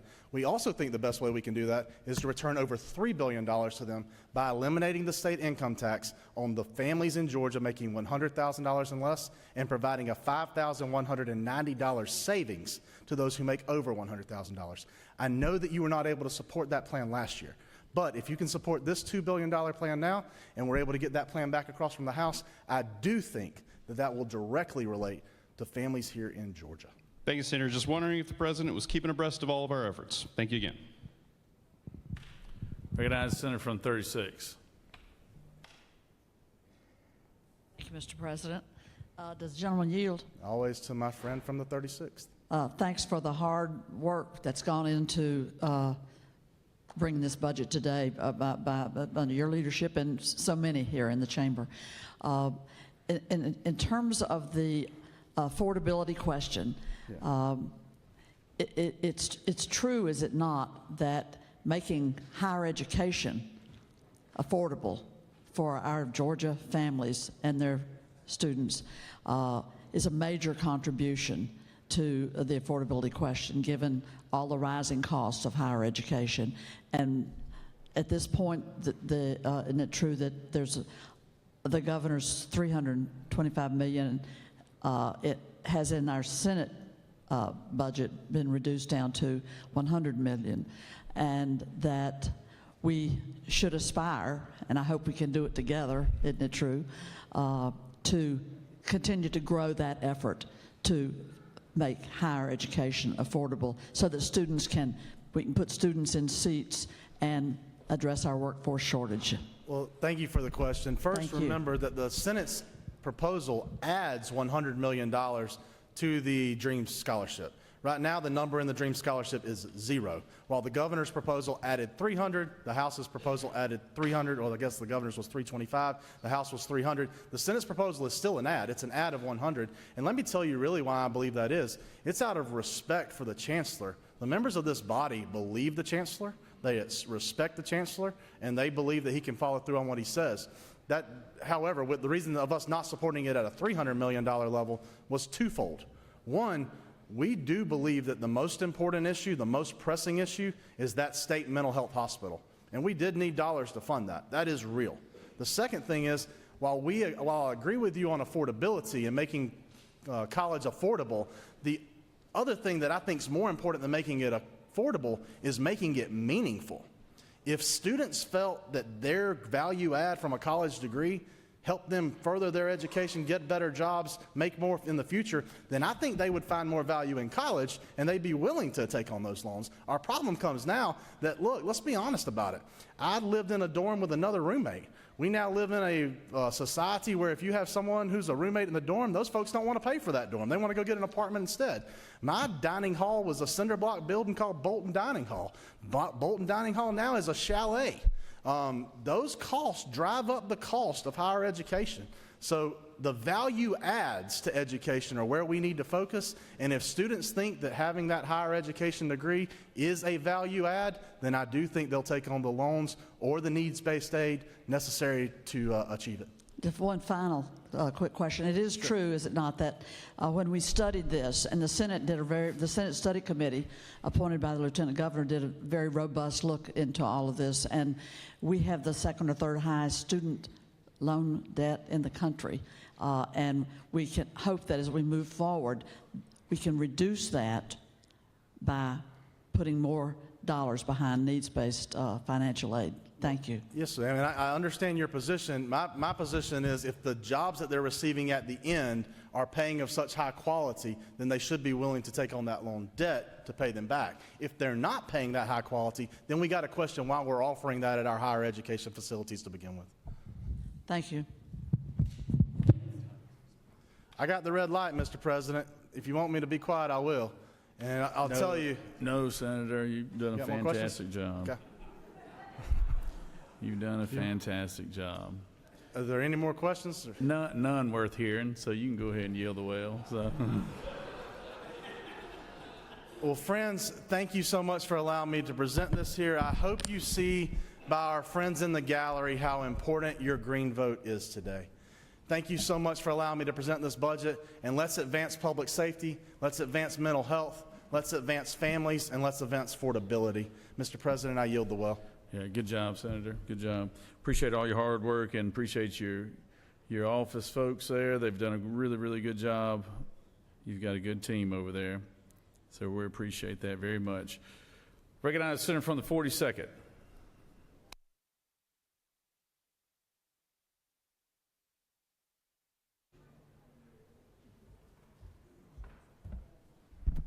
Thank you, Mr. President. Members of the Senate, I rise today in support of the amended budget, in particular, the line item that's going to invest in beds for those suffering for mental illness in our state.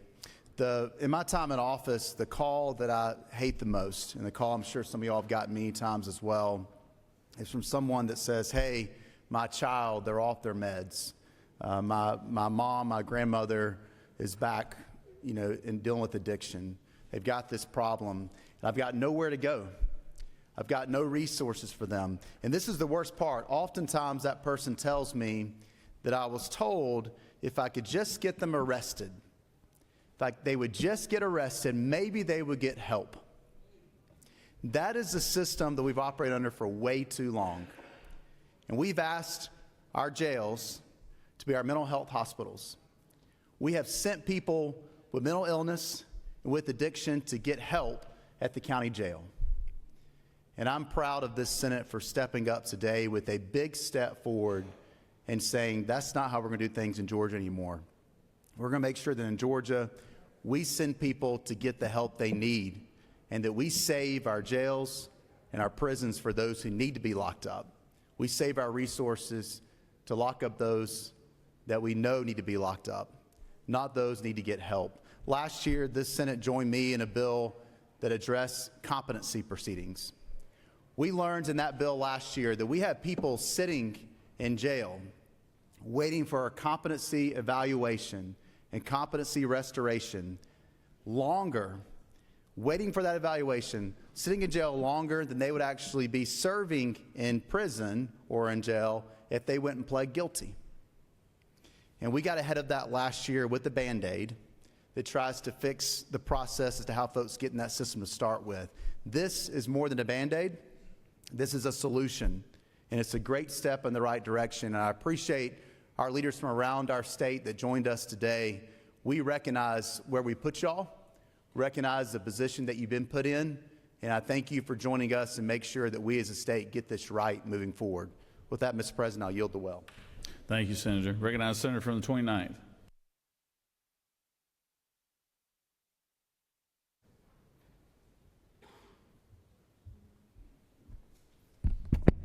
Thank you, Mr. President, colleagues. First of all, I want to thank the senator from the 19th and his leadership through this process. Serving as a subcommittee chair on public safety, his advice, his guidance, and his support, and also the support from the Senate budget team made this a rewarding and eye-opening experience for me. But having spent 31 years as a deputy sheriff in Georgia, having started out at a time when mental health in our jails was not a problem, I understand the wave of chaos that has rolled into our jails throughout the state of Georgia in all 159 counties, and into the roles of our deputy sheriffs and police officers each and every day. I remember the time when I went out and understand now my major was criminal justice for two reasons. I thought it was interesting, and I thought it might be the easiest thing I could take. What I did not realize is I was entering the most rewarding career that any man or woman in the state of Georgia could ever choose.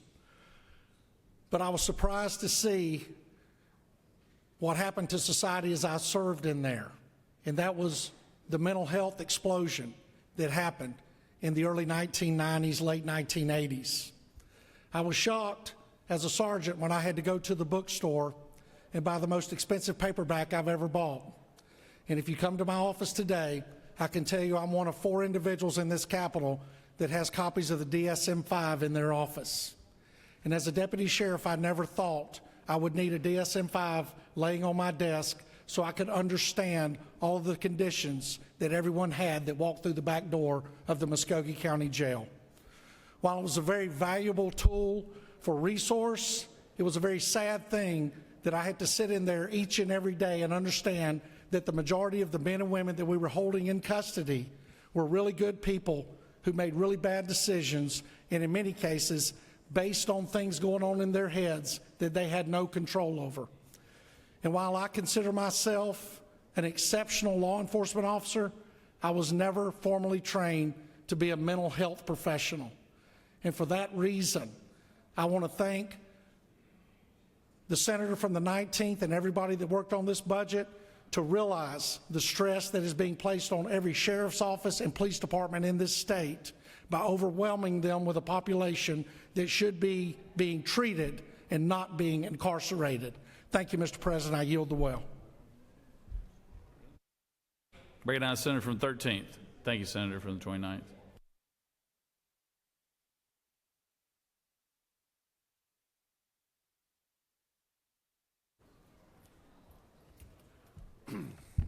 Thank you, Mr. President.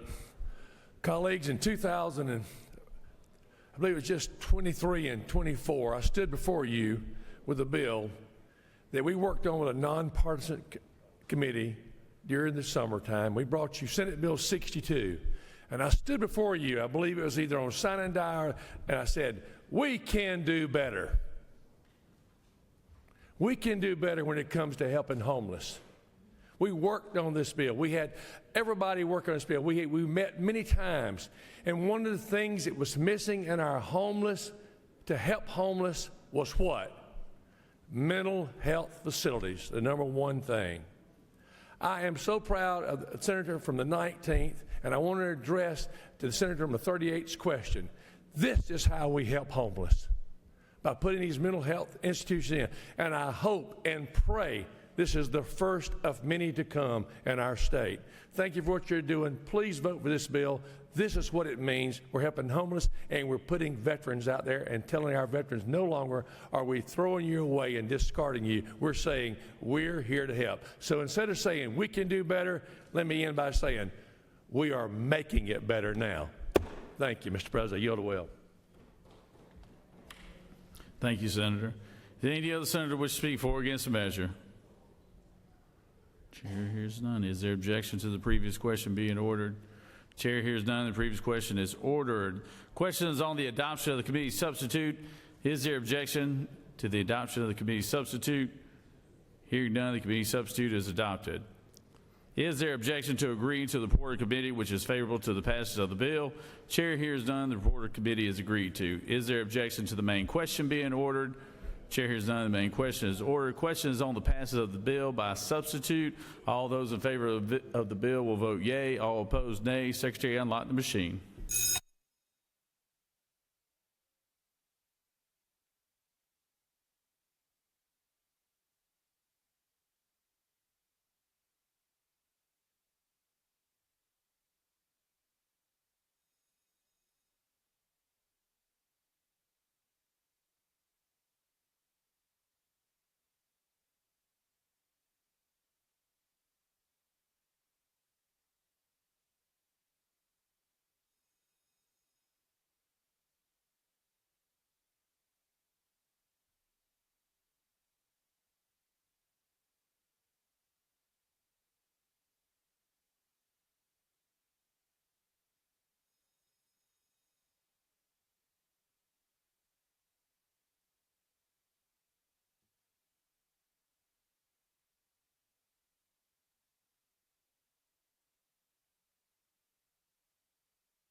On the passage of the bill.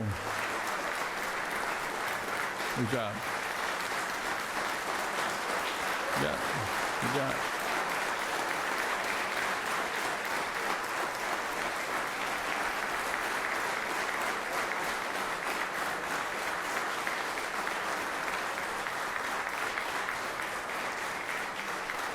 Good job. On the pass of the bill, the yeas are 49, the nays are 1, and this bill, having received a requisite constitutional majority, is therefore passed by substitute. Recognize the senator from 19. For what purpose you rise, Senator? Motion, Mr. President. Mr. President, I ask unanimous consent that the Senate immediately transmit House Bill 973 to the House. The senator has asked for unanimous consent. Is there objection? Without objection, motion granted.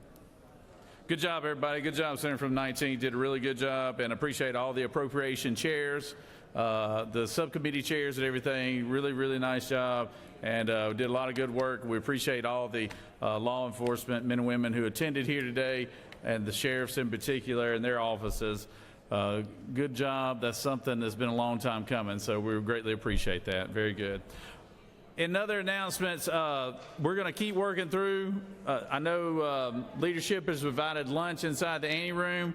We're going to continue to work through lunch. So as we work through the bills, go in there and grab you something. And but we're just going to go and try to knock these things out as quickly as we can. So, Secretary Reed, House Bill 973. Senate Bill 440. I'm sorry. Senate Bill 440 by Senator Kirkpatrick, the 32nd, and others. A bill to be entitled an act to amend Title 16, 19, 31, 48, and 49 of the OCGA relating to crimes and offenses, domestic relations, health, revenue, and taxation, and social services, respectively, so as to modernize and update provisions relative to duties or functions of the Department of Public Health, to provide for related matters, to repeal conflicting laws, and for other purposes. Mr. President, the Senate Committee on Health and Human Services recommend that this bill do pass. Respectfully submitted, Senator Watson of the 1st. Chairman. Mr. President, that completes the order. Recognize the senator from the 32nd. Now, if I can get everybody's attention, I need everybody to kind of settle down so we have the senator so she can hear herself talking in here. So conversations that are going on, just take them outside, please.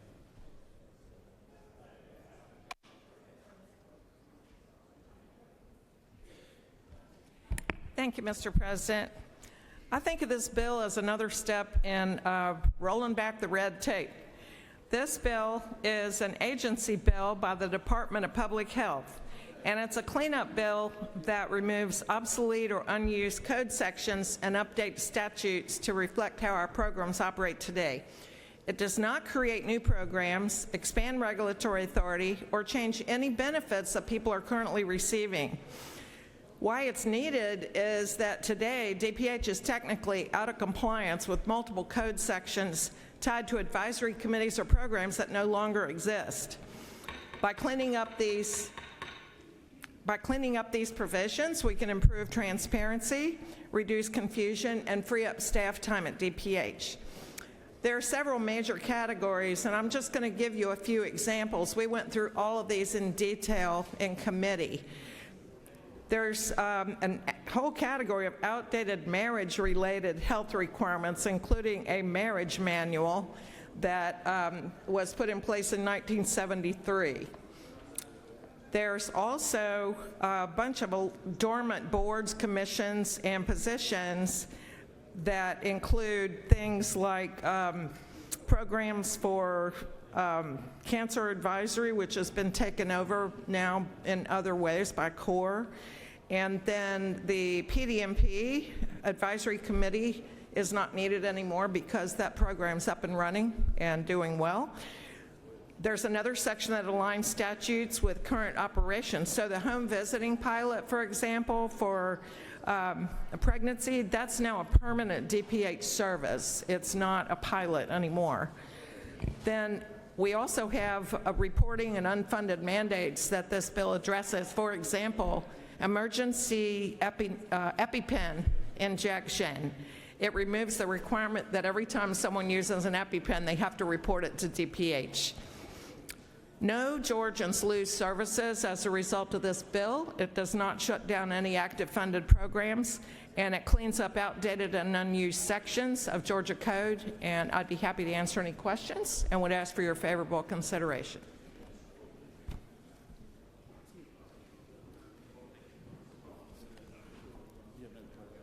Thank you. I yield the will. Recognize the senator from the 44th to speak to the measure.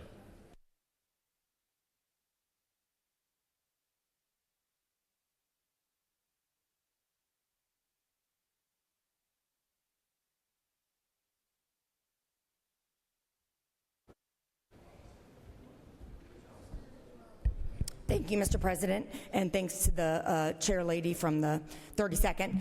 I was inspired during this Black History Month to, this bill goes into some provisions in our state code related to sickle cell disease. And so I wanted to share a couple things about some newfound critical technology related to sickle cell that are helping with these very provisions that we need to go ahead and eliminate from our code, while still mentioning that we need to push forward towards more cures. Of course, the members of this body all know that we have had extraordinary scientific progress on this genetic blood disease that affects millions of people worldwide, including over 100,000 people in the United States. It primarily impacts people of African, Middle Eastern, Mediterranean, and South Asian descent. The disease changes the shape of red blood cells from smooth, round discs into rigid, sickle-shaped cells. These cells can block blood flow, causing severe pain episodes, organ damage, infections, stroke, and significantly shortened life expectancy. And for decades, treatment options were limited, and those with sickle cell have suffered from excruciating pain. But in just the last few years, science has entered a new era. In 2023, the U.S. Food and Drug Administration approved the first gene editing therapy for sickle cell disease, called Casgevy. This was developed using CRISPR technology, and it works by editing a patient's own stem cells so their body can produce healthy hemoglobin again. Shortly after, another gene therapy, Lyfgenia, was also approved. These therapies represent something once thought impossible, a functional cure without the need for a donor. What a marvel of modern medical science. These CRISPR gene technologies are also being used to great effect in other serious illnesses. But for patients with sickle cell who have lived with this debilitating pain crisis since childhood, the advances are life-changing.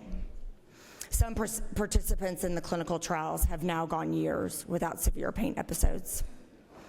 And for families who have spent countless nights in emergency rooms, this is a hope realized. But the point I want to make is that these scientific breakthroughs alone are not enough. The treatments are extraordinarily complex and currently cost millions of dollars per patient. So, colleagues, let us not take our eye off the ball even as we celebrate recent successes. Thank you, Mr. President. I yield the will.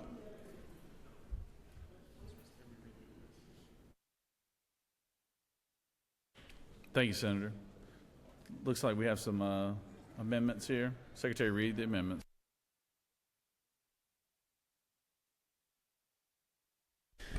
Amendment 1, offered by Senator Jackson of the 41st.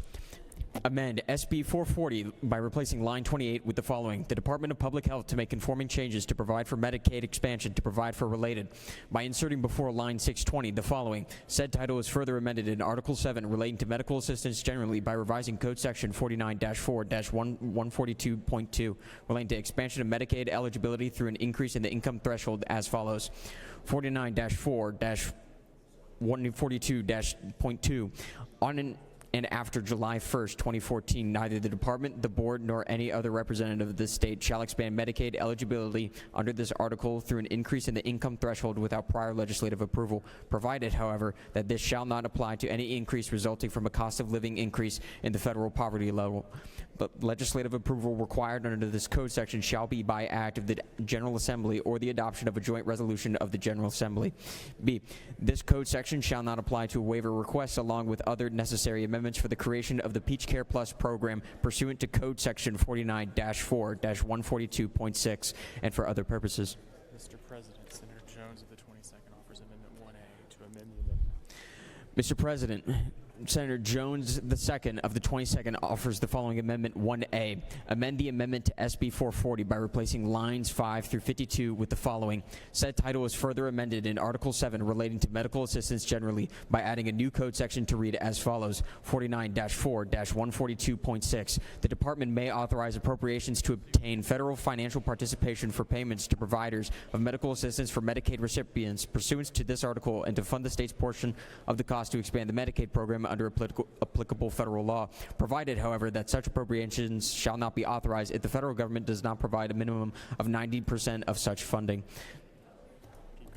Section 24. Section 23 of this act shall be considered legislative approval for purposes of Code Section 49-4-142.2. Section 25.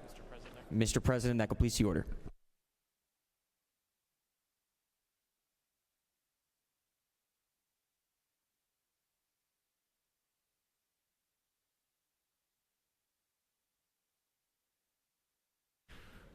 Trying to figure out who was first in line, so what's it? All right, I'll call on Senator Jones then. Senator Jones, Senator from the 22nd.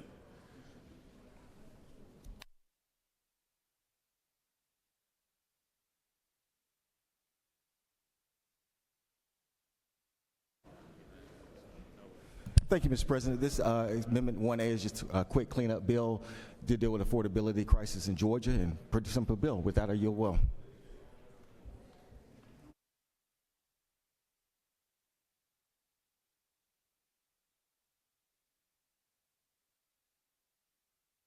Senator from the 41st, come talk about this little cleanup bill y'all want to tend to. Just a little cleanup bill, yeah.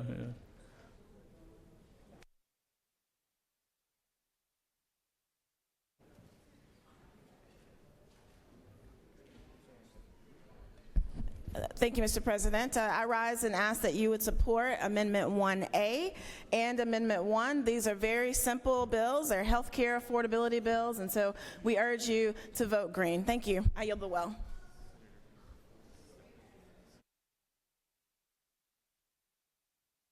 Senator from the 47th, she has yielded the well. Would you like to speak on behalf of this bill? Senator from the 47th. All right. Senator for the 42nd, would you like to speak on the bill, or did you have a question? President, isn't it true, I was rising to ask questions for both of the authors of Amendment 1 and Amendment 1A of what they say is cleanup legislation, and I was curious if this is any issue that's been presented in a bill so far, it's been heard in any committee, but it sounds like they're not willing to take any questions on it at all, and that was what I wanted to do. So isn't that all true, Mr. President, that they won't take any questions, that we don't know if this is ever presented in a committee, it's been vetted at all, it's being thrown at us here at this midnight hour here on Friday? The senator has wisdom far beyond his years. Recognize the senator from the 1st. Speak to the measure.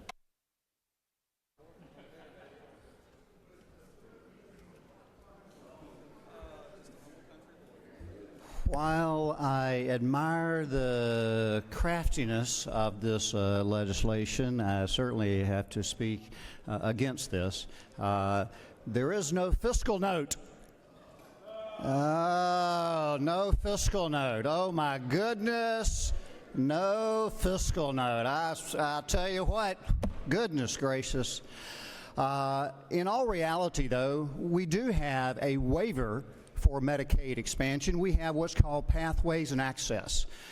You've heard me speak multiple times in the past how access is a fabulous success that everyone on the left and the right are in full agreement.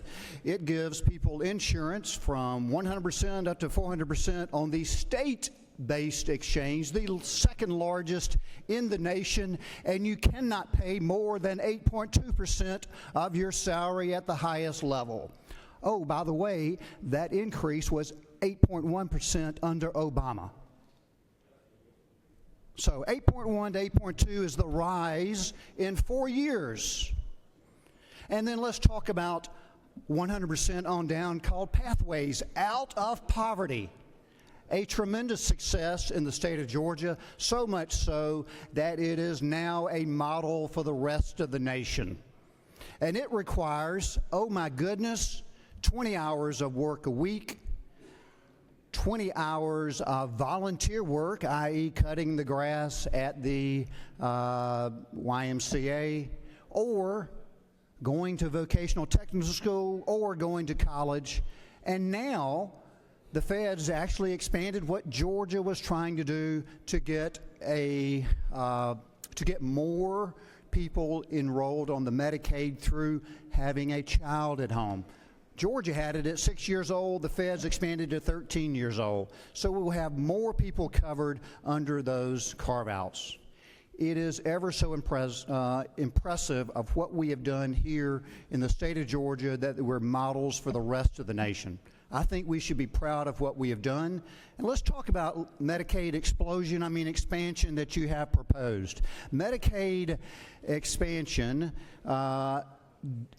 does exactly what Governor Deal feared. He feared that it would go from 95% to 90% to 85% and on down. And that is exactly what it has done for people who have expanded Medicaid expansion, whatever you want to call it. Mr. President, no fiscal note, no warning, no committee process, no hearings. Again, admire the craftiness of these amendments, but I recommend that we vote this down and do not put this on an agency bill through the Department of Public Health. Thank you very much. I yield. Actually, I will answer questions. You do have a couple questions, Senator. Recognize the senator from the 42nd. Thank you, Mr. President. The senator yield. Yes, sir. Senator, do you chair a committee here in the state Senate? I do, Chairman of HHS. And so as chairman of that committee, I'm just looking at Amendment 1. Have you seen this proposal prior to right now? I have not seen this at all, no. And so do you further yield? I do. And when's the first time you saw this Amendment 1? About 3 or 4 minutes ago. All right, and then so do you further yield? Yes, sir. Let's make it easy. Yield for a series of questions. I will happy to yield to the... So Amendment 1A, same question. As chair of the committee, is this something you've seen other than the last couple minutes? No, sir. And so do you know what Amendment 1 would cost us as a state financially? Oh, wow. Billions of dollars, but I don't know the exact amount. It would be, that section of the budget is 24% of $37 billion, I think our budget is now. So even if you do 20% of $37 billion, that's about $5 billion. That's a lot of money. Now, Senator, doctors are maybe a little bit better at math than most lawyers, but you threw some numbers out. You're throwing just billions around like it's nothing. Do you know the exact amount it would cost as far as Amendment 1? That's how much we're paying now. I have no idea what Medicaid explosion would cost us now. I do not. All right, so you don't know what Amendment 1 would cost us. What about Amendment 1A? How much would that cost us, as I say, if we were to pass Amendment 1A? I do not. That would be more. The 1A, if I remember correctly, that was the Medicaid expansion. I think 1 didn't affect us relating to Peach Care, and 1A was the Medicaid expansion explosion. And that's who knows how much that would be. We don't really know. And going back to the underlying bill, I think you said this is an agency bill. Is this a bill that a particular agency asked us to pass? Department of Public Health. This was red tape rollback for the Department of Public Health. It was getting rid of, I don't know, a dozen or so different sections of law relating to the Department of Public Health. And that particular aspect of that, in the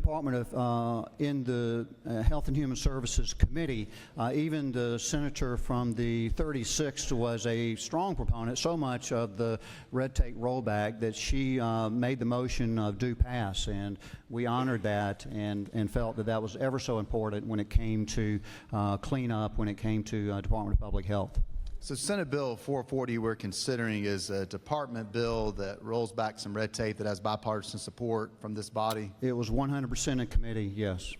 And so if we were to adopt Amendment 1 or Amendment 1A without knowing what it's going to cost, without having a chance to even debate the issue in committee without having questions even answered from the authors of the amendment, would that potentially put Senate Bill 440 at risk of not passing? It would, yes.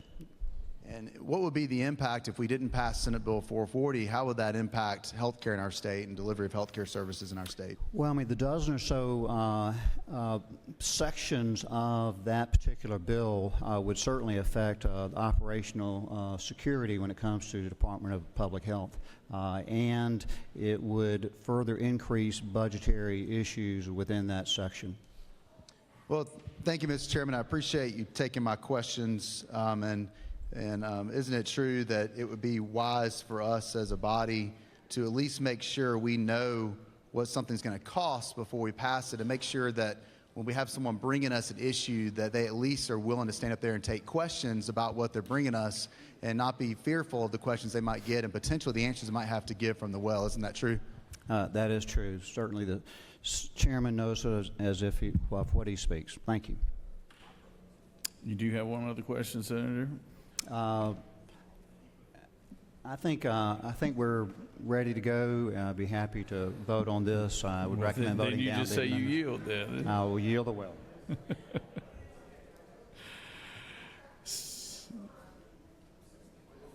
Recognize the senator from the 32nd to speak to the measure.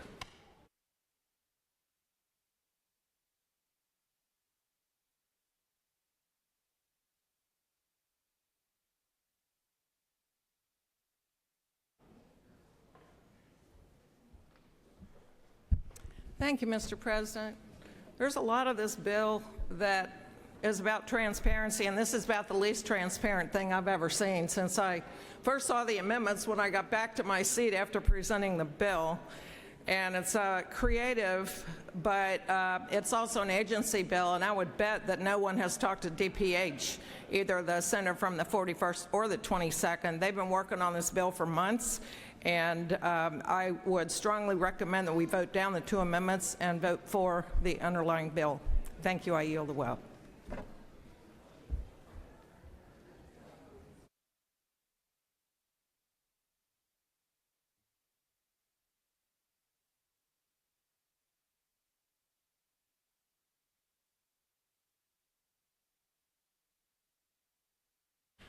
We have another amendment here.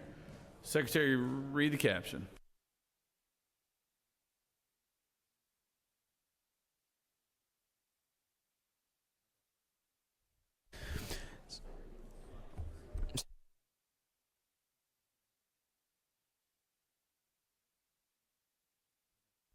Mr. President, Senator Tillery offers the following amendment, Amendment 1B.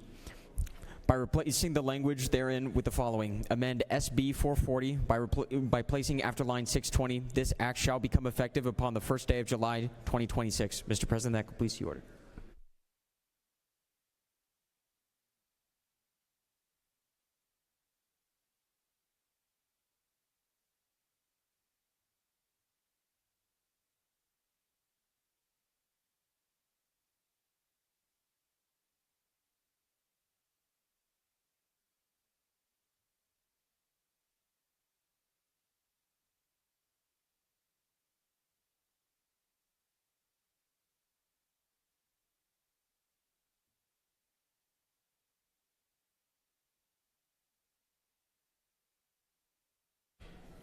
The senator from the 19th has wonderful timing. He dropped that amendment, and then there you are. Hey, brought your whole staff in here to get photos here.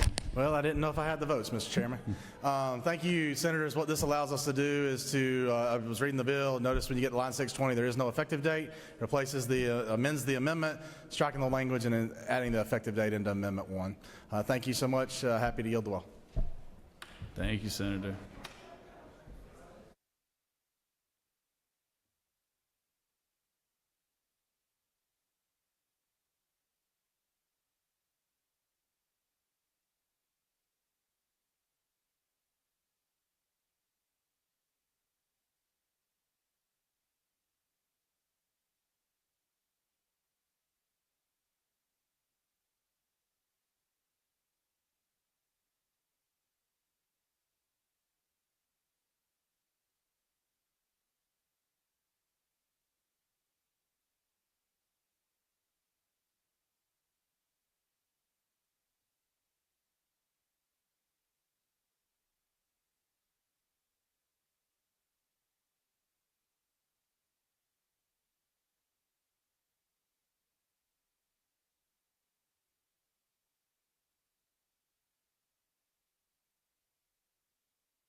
Okay. Senator from the 6th, for what purpose you rise? Mr. President, I make a motion that we resolve debate. We're doing that right now, Senator.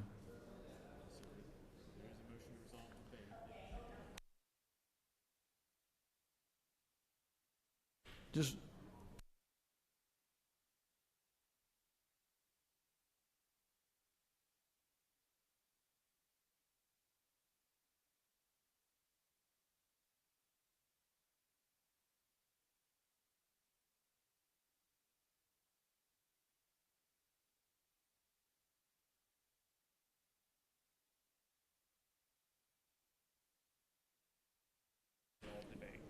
recognize Senator from the 6th.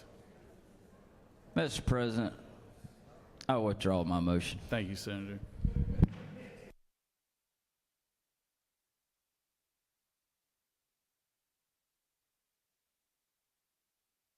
I recognize the Senator from the 2nd.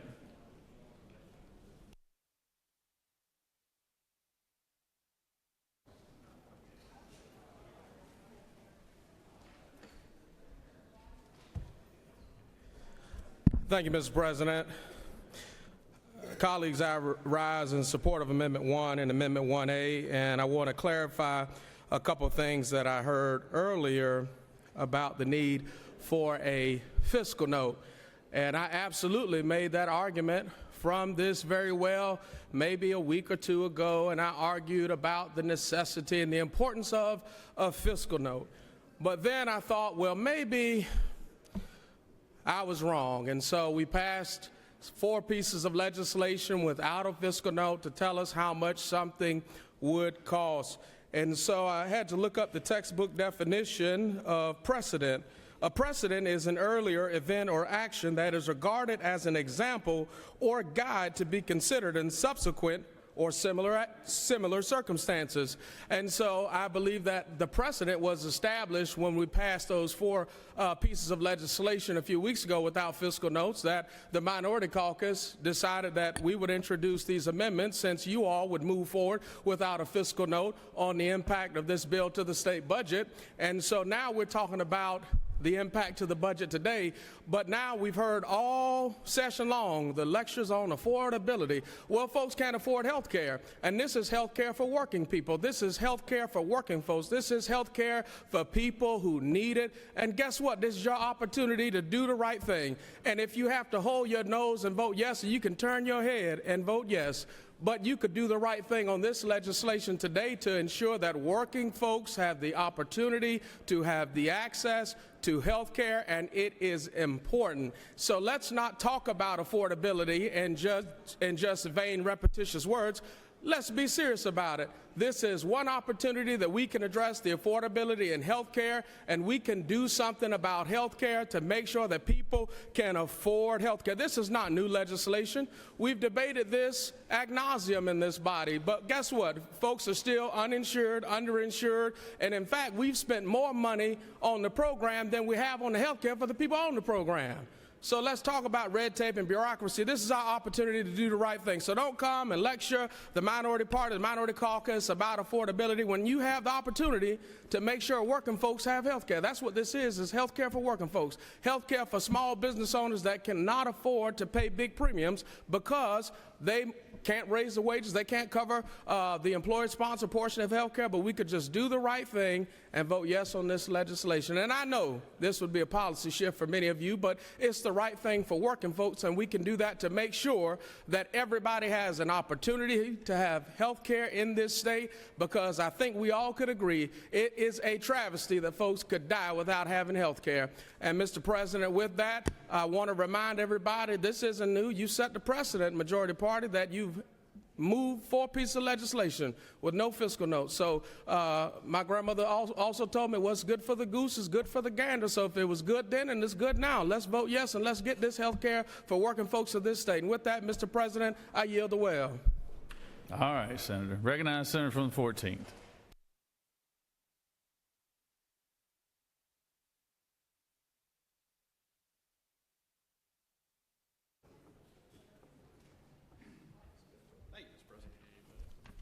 Thank you, Mr. President.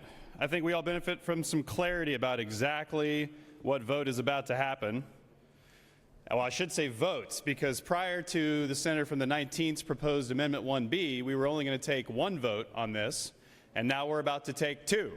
So we're grateful to the majority party for belting and suspendering this vote so that we can see twice exactly where the Senate Republican caucus is on this issue. Let's be clear about what Medicaid expansion would mean. It would mean 500,000 Georgians get health insurance that don't have it right now. And let's be clear about who gets it.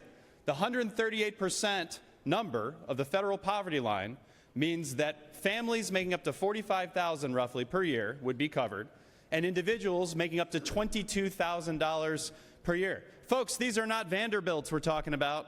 These are not Rockefellers we're talking about who are getting the health insurance under Medicaid expansion. And it is not some drastic expansion that covers the entire state. We're talking about folks who really need the help, people in the coverage gap who are not currently covered, who are driving up not just their own health care costs when they go to the doctor, but everybody's. Everybody's health care costs go up when these folks lack care. And we have a requirement under federal law, under the statute known as EMTALA, when you walk into an emergency room in this country, you are guaranteed care. So America has already made the decision to treat people who are in dire need, but then we make the senseless decision not to pay for it on the front end, to give those folks preventative care so they don't have to walk into the ER once everything is finally falling apart. So let's be very clear about what these votes are about to mean. If you vote no on Amendment 1A, you are voting against Medicaid expansion. If you vote yes on 1B, you are voting against Medicaid expansion. And the Senate Republican caucus is about to do that twice. Let's also briefly remember that Brian Kemp told us that we didn't need Medicaid expansion because he's got this other plan, Pathways. Do you guys know how much of a failure that plan has been? Deloitte, the consulting firm, has been paid over $10 million on their contract to try to implement Brian Kemp's failed Pathways program. And at the time, a year after the program's rollout, when ProPublica first reported on this, less than 2% of the eligible Georgians had been covered by Pathways. So a lot of the contract with Deloitte, $250,000 per month for teams to hand out brochures, $300,000 a month for Deloitte to produce reports about its own performance. We want to crow in here about wasted taxpayer money? I mean, the Pathways program was certainly good for Deloitte, but it wasn't good for Georgians who lack health insurance. So Medicaid expansion is the common sense 90% federal match program. Again, billions of dollars of federal money we're leaving on the table to cover 500,000 Georgians, and the Georgians who need it most under $45,000 per year for a family and $22,000 per year for individuals. Kind of unbelievable that in 15 years we haven't done it. And of course, the only reason we haven't done it is because Barack Obama was the president who created the law. So do what you will. Thanks, Mr. President. Thank you, Senator. All right, we're going to take up the amendments here. Nobody else has signed up to speak. Is there objection to Amendment 1A authored by the senator from the 22nd? All right, no objection. Is there objection to Amendment 1B? I'm sorry.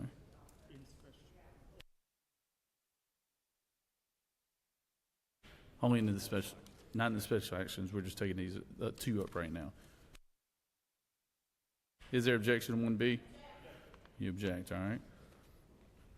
All those in favor of Amendment 1B will vote yea. All opposed, nay. Secretary, unlock the machine.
On the adoption of 1B, Amendment 1B, the yeas are 31, the nays are 20. So this amendment passes.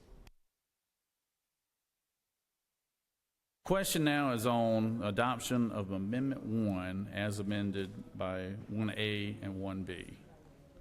Is there objection? There is objection. All right. All those in favor?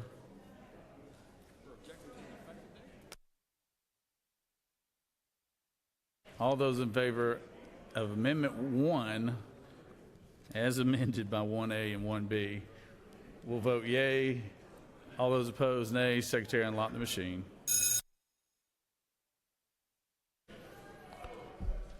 I recognize the Senator from the 31st. For what purpose you rise? Parliamentary inquiry. State your inquiry. Can someone please explain to me why the minority party wants to vote against their own amendment? Senator's passionate about what he speaks.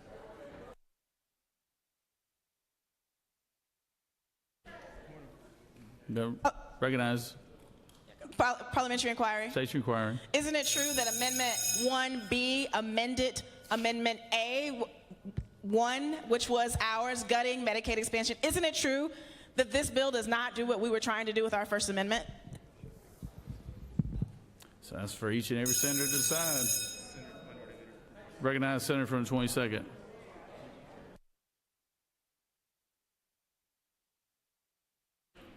Senator from the 44th. Parliamentary inquiry. State your inquiry. Isn't it true that the majority caucus just voted against giving 500,000 Georgians health insurance? Well, Senator, entitled to your opinion. On the adoption of the amendment by the Senator from the 41st, yeas are 31 and the nays are 20, and this amendment has passed. Question now is on 1, the passage of SB 440 as amended. Is there objection to agreeing to the Porter Committee, which is favorable to the passage of the bill? Chair hears none. The Porter Committee is agreed to. Is there objection to the main question being ordered? Chair hears none. The main question is ordered. The question is on the passage of the bill as amended. All those in favor of the bill will vote yea. All opposed, nay. Secretary, unlock the machine.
On the passage of the bill, the yeas are 51, the nays are 0. This bill, having received requisite constitutional majority, is therefore passed as amended.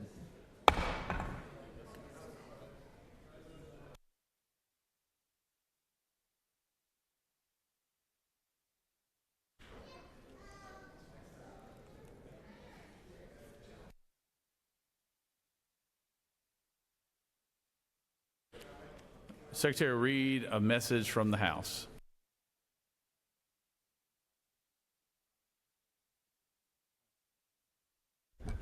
Mr. President, the following message was received from the House through Mr. Riley, the clerk thereof. Mr. President, the House has disagreed to the Senate substitute to the following bill of the House, House Bill 973 by Representative Burns of the 159th and others, a bill to be entitled an act to amend an act making and providing appropriations for the state fiscal year beginning July 1st, 2025 and ending June 30th, 2026, and for other purposes. Mr. President, that completes the order. Recognize the Senator from the 19th. Thank you, Mr. President. I move that the Senate insist on its position on House Bill 973. The Senator.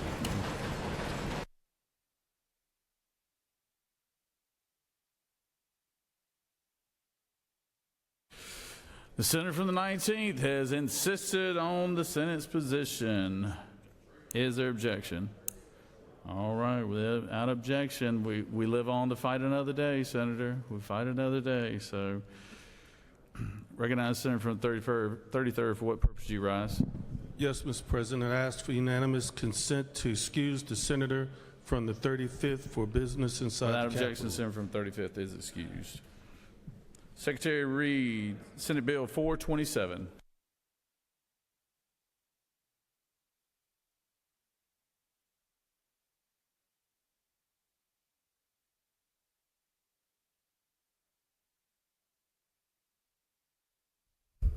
Senate Bill 427 by Senator Watson of the 1st and others, a bill to be entitled an act to amend Article 2 of Chapter 34 of Title 43 of the Official Code of Georgia annotated relating to medical practice relative to the physicians so as to provide for limited provisional licenses and a pathway to license for certain internationally trained physicians, to provide for definitions, to provide for qualifications and conditions, to provide for penalties, license sanctions, and enforcement, to provide for one or more medical directors, to provide for annual reports, to provide for rules, regulations, and procedures, to provide for conditional automatic repeal, to provide for related matters, to provide for a contingent effective date, to repeal conflicting laws, and for other purposes.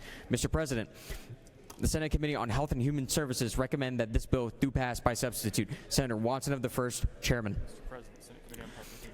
Mr. President, the Senate Committee on Health and Human Services offers the following substitute to Senate Bill 427, a bill to be entitled an act to amend Article 2 of Chapter 34 of Title 43 of the Official Code of Georgia annotated relating to medical practice relative to the physicians so as to provide for a limited provisional license and a pathway to licensure for certain internationally trained physicians and for other purposes. Mr. President, Senator Orrock of the 36 offers Amendment 1. Mr. President, Senator Orrock of the 36 offers Amendment 1.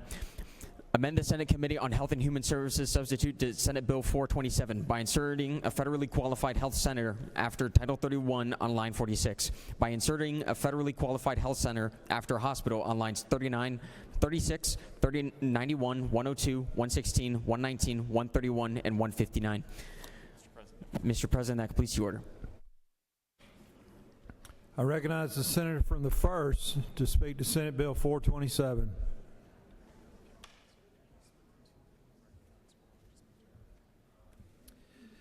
Thank you, Mr. President. I bring you Senate Bill 427. This has to do with basically internationally trained physicians practicing in the state of Georgia.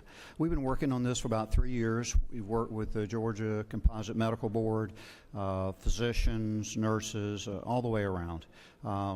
The first section, let me take it through the sections. The first section is definitions as usual, but it basically gives the board allowing them to issue a limited provisional license. Of course, this is for full-time employment under a supervising physician. That physician who is given the limited license has to be in good standing, no revoked or suspended or restricted licenses. They have to have completed the medical education. They have to done 5 years of practicing after at least 2 years of postgraduate training or at least 10 years after graduating from medical school. You have to pass the boards, the STEP certification, and so forth. Has to have received the specialty board certification, not convicted of any crimes, has to be in the United States legally, and has to successfully pass an English proficiency examination that includes components of reading, speaking, writing, and listening as prescribed by the board rules. Also allows for an interview if needed. They get a limited provisional license, and they can practice for 4 years in a rural county, and then after that they can apply for more of a full-time license where they get 2 additional years to practice in underserved areas as defined by the board rules, which does include the federally health qualified centers, of which in the state of Georgia there are about 350 and covers about 140 counties. This allows them to transition into practicing in the United States. This allows for certainty that these physicians are of good quality and can take care of patients in an appropriate fashion. The amendment, the bill's not quite finished, but I want to discuss the amendment done by the the senator from the 36th, and I'm in full agreement with this. We've discussed this. We actually discussed it in committee also. This would allow them to, not in addition to the rural counties, they could also go in federally qualified health centers. So again, that's 140 counties, about 350 or so federally health qualified centers that are underserved. The last part of the bill, and I'm in full agreement with the amendment, and she agreed to allow me to speak in favor of it in trying to save time on a Friday afternoon, though I certainly didn't know that the prior amendments were going to be done, but we're all happy to be here and ready to go home. The last part of the bill does define how many physicians that we have from foreign medically trained or international trained, and allows the composite board to track how many physicians we're talking about and from where they're from. So that is also part of the bill, helps us to understand this issue in particular. Let me just talk about a little bit of the big picture. The big picture is that the state of Georgia, because of our population growth, if you look back, remember the previous census was 9.5 million in the state of Georgia, and now we did the last census at 10.9. We're over 11 million people now. Per capita physician, we're still way behind. We're actually worse than we were about 20 years ago. And that's why it's important to use all avenues. And this is a piece of the puzzle when it comes to physician to health care, not only in rural counties, but underserved areas too. With that, Mr. President, I'll be happy to answer any questions. You do have a question, Senator. Chair recognizes the senator from the 29th. Thank you, Mr. President. Senator, does the senator yield? Absolutely. Senator, in listening to you testify this legislation, is it not true that you are attempting to expand the availability of good health care throughout rural Georgia? Absolutely. I mean, there are physicians in our community, just in my practice alone. We have physicians from Syria to Africa to India to all over the world, and they're some of the smartest and brightest physicians in our community. So yes, absolutely. Thank you. You further yield, Senator? Yes. Recognize the senator from the 37th for a question. Does Senator yield? Yes. Isn't it true that the qualifications for the physicians we're talking about require they have an education background that's consistent with the education we have here in the States? That's very true. We wanted to safeguard that we're not giving inferior medically health trained people to take care of people in the rural areas or underserved areas. We want the same good quality that we have here in the United States, well recognized. There are well established medical schools and residency programs throughout the world, and there's accepted areas relating to that. The composite board is well aware of where those schools are. I mean, they're physicians that we all know that have trained in Scotland or England or other places, India. One of my partners trained in India, came back here and did a residency. Yes, so that quality is important, is guaranteed with this. Gentleman, further yield? Yes. So isn't it true that this doesn't apply to every medical school around the world, but those medical schools that essentially meet our standards to be able to sit for the MCAT and the same standards that our schools have, this isn't just throwing the door open to any medical school around the world. It's only those ones that meet those standards, correct? You're absolutely correct. Thanks, sir.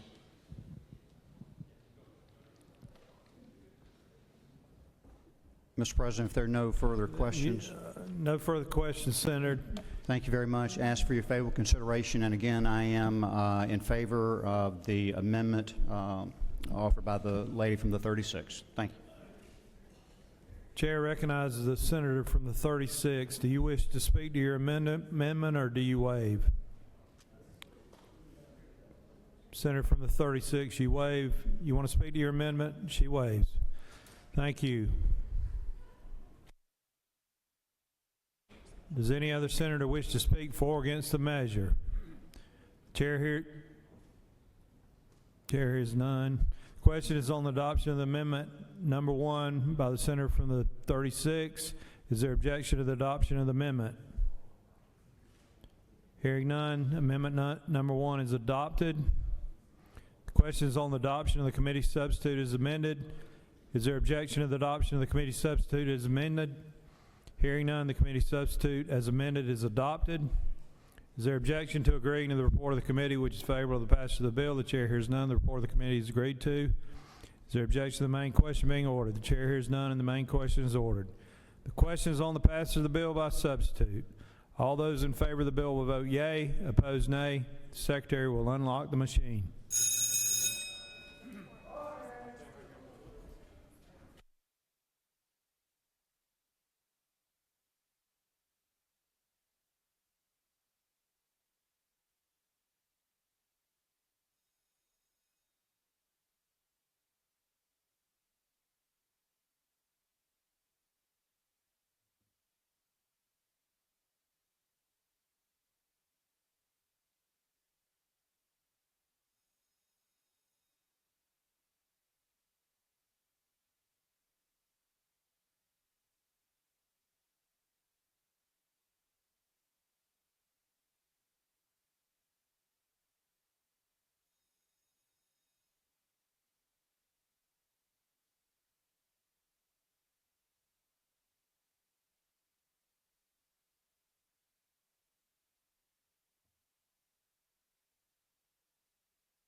On the passage of the bill, the yeas are 45 and the nays are 3. This bill, having received the requisite constitutional majority, is therefore passed by substitute. All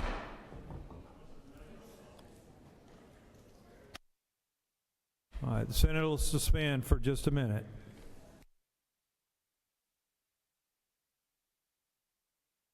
Motion.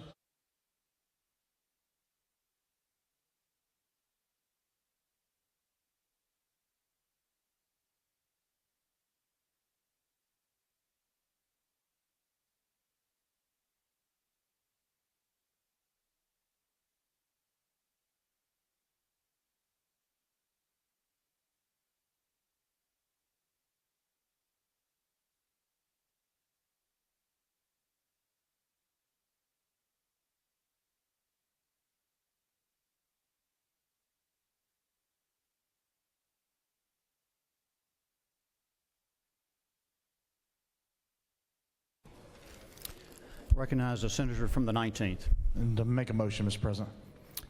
State your motion. I ask unanimous consent that the Senate immediately transmit House Bill 973 to the House. The senator from the 19th has asked for unanimous consent that the Senate immediately transmit House Bill 973 to the House. Is there objection? There is no objection. So moved.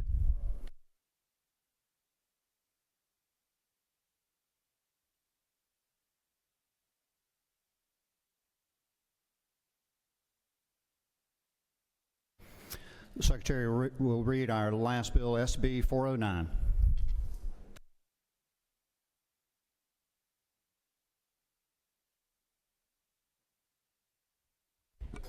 Senate Bill 409 by Senator Walker of the 3rd of the 20th and others, a bill to be entitled an act to amend Chapter 9 of Title 33 of the Official Code of Georgia annotated relating to regulation of rates, underwriting rules, and related organizations so as to provide for homeowner protections with regard to insurance companies' use of aerial satellite images, to provide for definitions, to provide for certain procedures, to require that homeowners be allowed 60 days to correct, to provide for regulations, to provide for related matters, to provide for a short title, to provide for an effective date and applicability, to repeal conflicting laws, and for other purposes.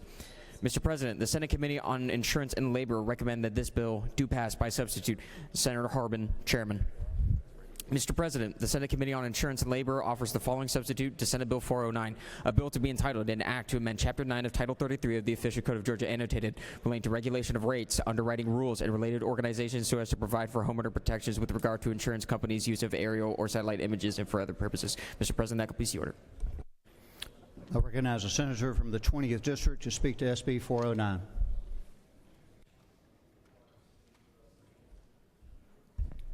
Thank you, Mr. President.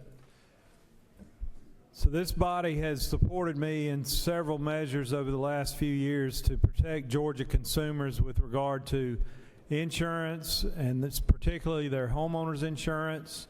I'm very, very proud of a bill we got passed and the governor signed last year to extend the non-renewal statute for homeowners insurance from 30 days to 60 days. I'm involved with a national organization called the National Conference of Insurance Legislators, and they took note of this bill that we passed to give more protection to consumers with regard to their homeowners insurance, extending that non-renewal statute, and they have adopted a resolution encouraging all the states in the nation to do the same. We also passed what I called the Storm Chaser model bill to protect consumers after a natural disaster from unscrupulous contractors taking advantage of their insurance benefits and assigning those benefits to a contractor, and then the contractor basically leaving town and not ever doing the work and just getting the check. This was adopted at the NCOIL meeting in Atlanta this past November as a national model.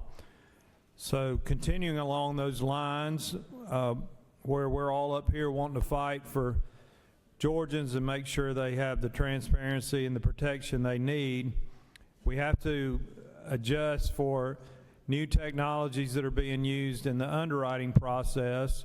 And it's pretty common now for insurance companies to use aerial imagery as part of their underwriting process on the insurance on your home. This is typically either satellite imagery or fixed-wing aircraft, but it could also possibly be drones, but it's really commonly fixed-wing aircraft that have a real powerful camera on them, and they can zoom in and take a picture of your roof of your house, your yard, and that kind of thing. We saw during the real hard insurance market practice of some major national insurance carriers using that imagery as a reason to non-renew people's homeowners insurance. And they would, back before we extended it to 30 days, they would give them a 30-day notice, like, you know, your roof does not meet our underwriting criteria, so we're going to non-renew your coverage, leaving the customer having to scramble to try to find replacement coverage, trying to understand what the issue is. Oftentimes the agent doesn't get a lot of information. Of course, now they got to do it at least 60 days, but when I was chairing the insurance committee, I had a lot of agents all over the state calling me, having difficulty with this, trying to advocate for their customers, their clients, and not feeling like they were getting all the information they needed. So I worked on this along with the NCOIL group. We've got a model bill in NCOIL that we're working on. We haven't passed it yet, but I want to go ahead and pass it in Georgia. And this bill does not prohibit the use of aerial imagery because it is a valuable tool and an efficient way for insurance companies to get information on the property they're insuring. But it simply requires the insurance company, if they're going to make an adverse underwriting decision based on aerial imagery, a photo from the air of your house or your house and yard, that they will now, if we pass this, they will now be required to send the policyholder, along with the non-renewal, they would have to send the policyholder and the agent a picture, the picture that they're basing their decision on. It has to be date stamped, and it can be no older than 9 months old. So it's simply just to allow the client, the policyholder, and the agent to know what exactly they are looking at. And then there's some language in there to give the policyholders some time to address the issue and hopefully get the insurance company to rescind the non-renewal. Good consumer protection measure. I'd be happy to answer any questions, Mr. President. And if there are none, I just ask for your favorable consideration. You do have a couple. Be glad to yield. The senator from the 47th. Thank you, Dr. President. Would a fine senator yield? Absolutely. You know how much I love to ask questions, and you know one of the things that to me, the 4 digits of this bill is what number?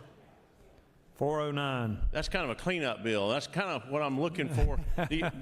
Is it not true that the dogs are going to clean up Texas tomorrow to Steg? I believe they are. They're going to get after it. Yes, sir. Is it not true that you're looking for tickets for that game? I am. Yes, sir. We're looking for you. Thank you. Go Dogs. Go Dogs. All right, you have one more question, Senator, from the 26th. As long as it's friendly like that from the senator in the back, I'm happy to take it.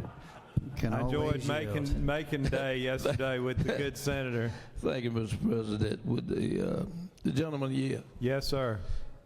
So if they do this with a satellite imagery or a drone, how many days will the insured have to deal with appealing it and asking them about the satellite image or the drone image?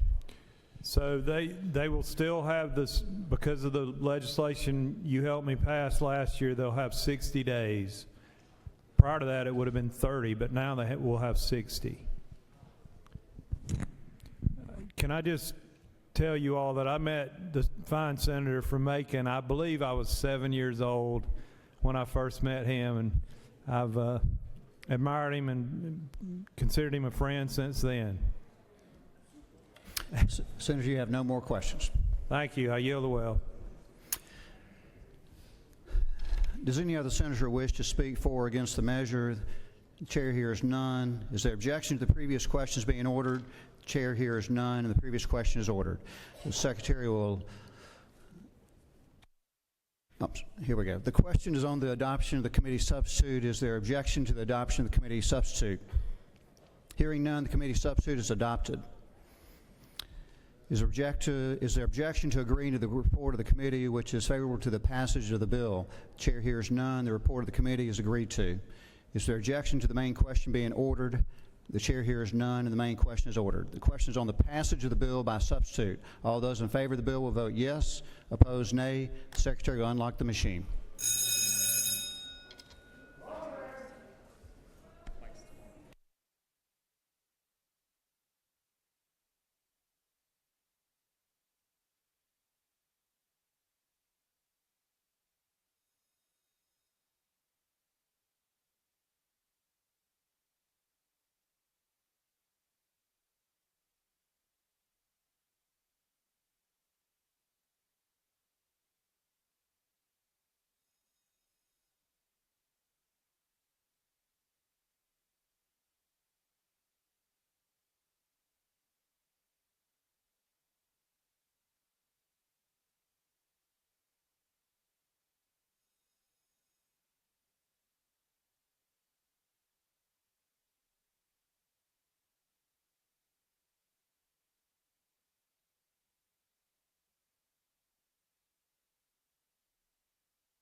On the passage of the bill, the yeas are 49, the nays are 0. I'm sorry, the nays are 0, yes. This bill, having received the requisite constitutional majority, is therefore passed by substitute. All right.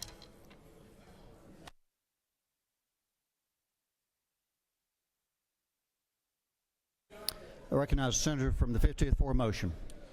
Thank you, Mr. President. I ask for unanimous consent that Senate Bill 398 be taken from the table.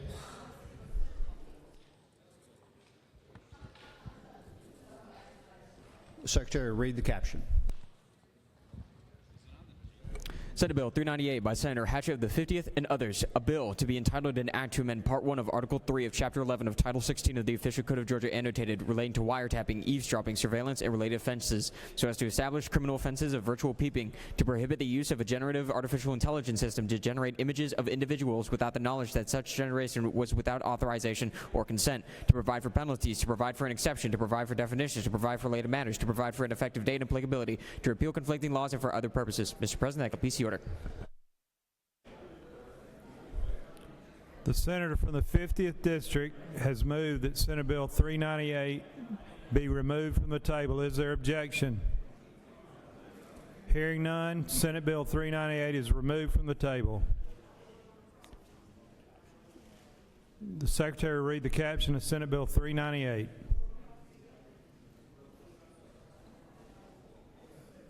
Senate Bill 398 by Senators Hatchett, the 50th, and others. A bill to be entitled an act to amend Part 1 of Article 3 of Chapter 11 of Title 16 of the Official Code of Georgia annotated relating to wiretapping, eavesdropping, surveillance, and related offenses so as to establish criminal offenses of virtual peeping, to prohibit the use of a generative artificial intelligence system to generate images of individuals without the knowledge that such generation was without authorization or consent, to provide for penalties, to provide for an exception, to provide definition, to provide for related matters, to provide for an effective date and applicability, to repeal conflicting laws, and for other purposes.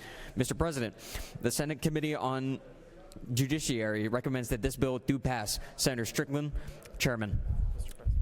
Mr. President, the Senate Committee on Judiciary offers the following substitute to Senate Bill 398, a bill to be entitled an act to amend Part 1 of Article 3 of Chapter 11 of Title 16 of the Official Code of Georgia annotated relating to wiretapping, eavesdropping, surveillance, and related offenses so as to establish criminal offenses of virtual peeping and for other purposes.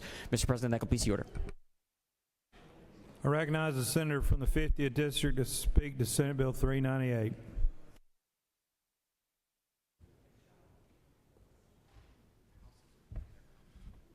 Thank you, Mr. President. Members, today I rise not just as a senator, but I rise as a father of 4 daughters.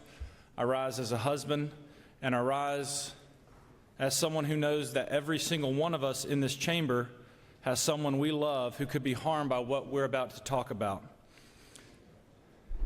This bill is personal to me because what we are confronting is something that did not exist just a few years ago. Right now, there are artificial intelligence platforms that allow a person to take an ordinary photograph of someone, your wife, your daughter, your coworker, your friend, and with a few clicks, digitally remove their clothing to fabricate an explicit image that never existed, to manufacture humiliation, and it can be done in seconds. No consent, no warning, no accountability. And this is not hypothetical. This is happening right now across our state to teenage girls, teenage boys. It's happening to adults. It's being used as a bullying tactic in schools. It's being used for revenge, and it's being used to destroy reputations. As a father of daughters, I cannot ignore that. The idea that someone could take a picture of a young girl from social media, from a school event, from anywhere, and use artificial intelligence to generate a fake, intimate image of her is sickening.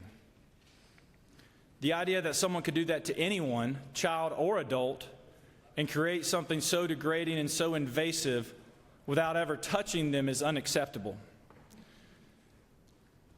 Technology has now reached a point where someone can digitally undress another human being without their consent. That is a violation. It's a violation of privacy, it's a violation of dignity, and it's a violation of basic human decency. Now, artificial intelligence is an incredible tool. We've heard it will transform medicine, it'll improve agriculture, it'll help us solve problems we have struggled with for decades, and it's going to allow humanity to do things we've never imagined. But like every powerful tool ever created, it can be misused. And when technology is used to fabricate sexually explicit images of real people, when it becomes a tool to exploit, to humiliate, to degrade, the law must respond. If this makes you furious as a father or a spouse, it should make you firm as a legislator, and this bill is firm. This legislation makes it a felony to knowingly use artificial intelligence to create sexually explicit images of another person without that person's consent. It makes unmistakably clear that digitally fabricated intimate images are treated as real violations under our criminal law, because the harm is real, the humiliation is real, and the accountability must be real. This bill imposes meaningful criminal penalties for those who engage in this conduct. Because when someone deliberately uses AI to fabricate an intimate image of a real person, that is not innovation, that is exploitation. I want you to imagine the moment a young girl realizes an explicit image of her has been created, even though she never posed for it. Imagine the panic, the shame, the fear. That harm begins at the moment of creation, and Georgia should make it crystal clear that this conduct is criminal from the start. With technology right now, where it's headed, this bill draws a line in the sand. It says we can embrace artificial intelligence, we can welcome innovation, but we will not allow technology to strip away a person's dignity. Not our daughters, not our sons, not our wives, not anyone. And this matters. And I make no apology for being passionate about this, because I refuse to accept a world where my daughter's dignity is subject to someone else's software, where a line of code has more power over their image than they do. That's not progress, that's exploitation, and in Georgia, we should not tolerate it. I respectfully ask for your support, and I'm happy to yield for questions. Do have a question, Senator. Chair recognizes the senator from the 41st. Thank you, Mr. President. Senator, do you yield? I do. I thank you so much for your passion and your concern about young people and our daughter and women. I'm deeply appreciative of that. Isn't that true? That's true. Can you speak to intent or malicious intent? Is that included in this bill? I'm concerned about a romantically involved couple, and someone creates an image thinking that it's a nice gift within the confines of a coupleship in a relationship, and has no intention to distribute.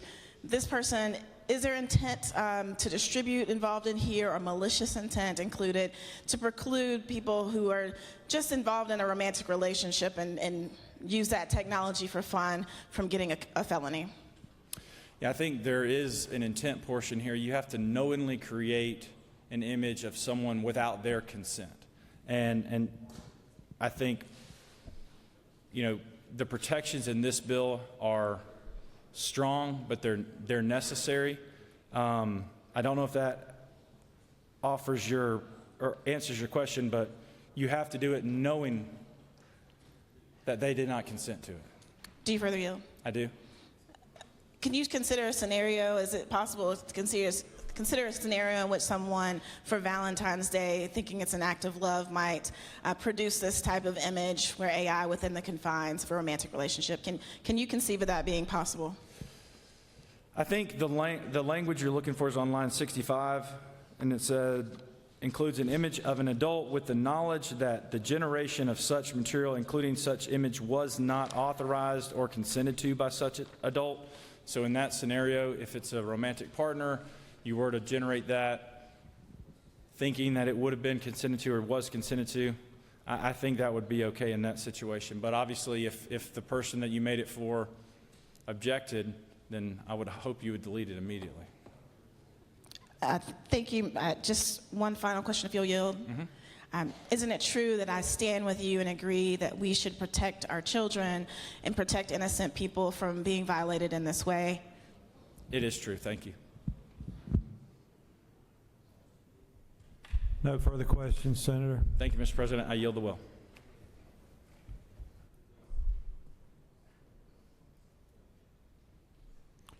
Does any other senator wish to speak for or against the measure? The chair hears none. Is there objection to the previous question being ordered? The chair hears none, and the previous question is ordered. The question is on the adoption of the committee substitute. Is there objection to the adoption of the committee substitute? Hearing none, the committee substitute is adopted. Is there objection to agreeing to the report of the committee, which is favorable to the passage of the bill? The chair hears none. The report of the committee is agreed to. Is there objection to the main question being ordered? The chair hears none, and the main question is ordered. The question is on the passage of the bill by substitute. All those in favor of the bill will vote yea. Opposed, nay. The secretary will unlock the machine.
On the passage of the bill, the yeas are 48 and the nays are 1.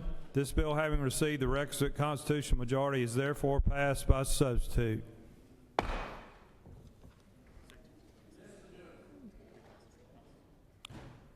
Mr. Secretary, please read a message from the House. Get all the way down here. I'm going to hit you for.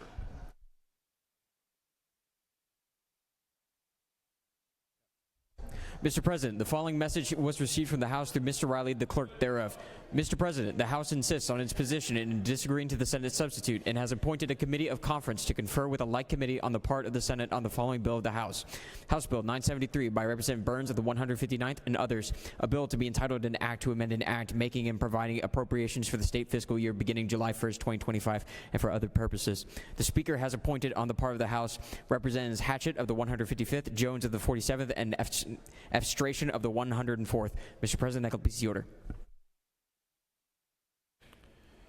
Chair recognizes the senator from the 19th for a motion. Thank you, Mr. President. They've done it again. I move that the Senate adhere to its substitute, the House Bill 973, and that a committee of conference be appointed. The senator from the 19th. Do I need to speak? You're welcome to speak to it, Chairman.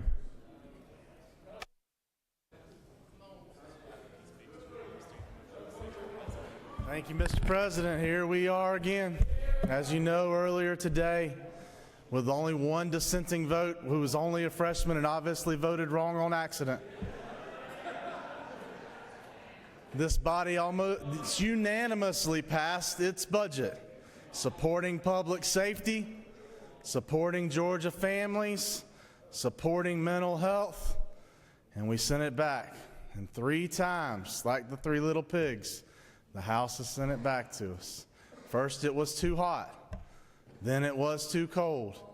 But Mr. President, I ask that this 3rd time you please appoint a committee of Congress that we send back one more time to make sure we get this bill just right. And I say, as I said 4 years ago, Mr. President, as you're appointing this conference, as it is in your sole purview to do, give us Lucas or give us death.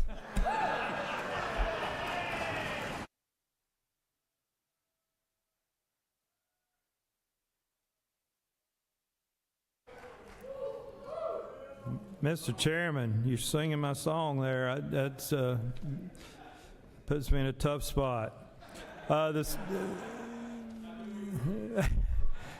senator from the 19th, our beloved, red-headed, fair-skinned appropriations chairman, has moved that the Senate adhere to the substitute to House Bill 973 and that a conference committee be appointed. Is there objection?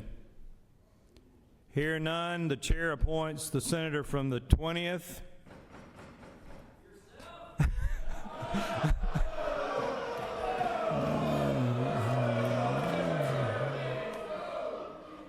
This is per the rules of the Georgia Senate, actually. Y'all should have thought about that before you elected me President Pro Tem. Senator from the 20th, the senator from the 31st, and the senator from the 19th. Thank you. Chair recognizes the senator from the 19th. Thank you, Mr. President. I ask that the unanimous consent of the Senate immediately transmit once again House Bill 973 to the House. Senators move that we immediately transmit House Bill 973 to the House. Is there objection? Hear none, the bill will be immediately transmitted. All right, on a Friday afternoon, this is what we've been waiting on. Chair recognizes the senator from the 31st. Mr. President, before I make that motion that everybody wants to hear, I want to wish Jackson Fuentes in the Senate press office a happy birthday. Okay.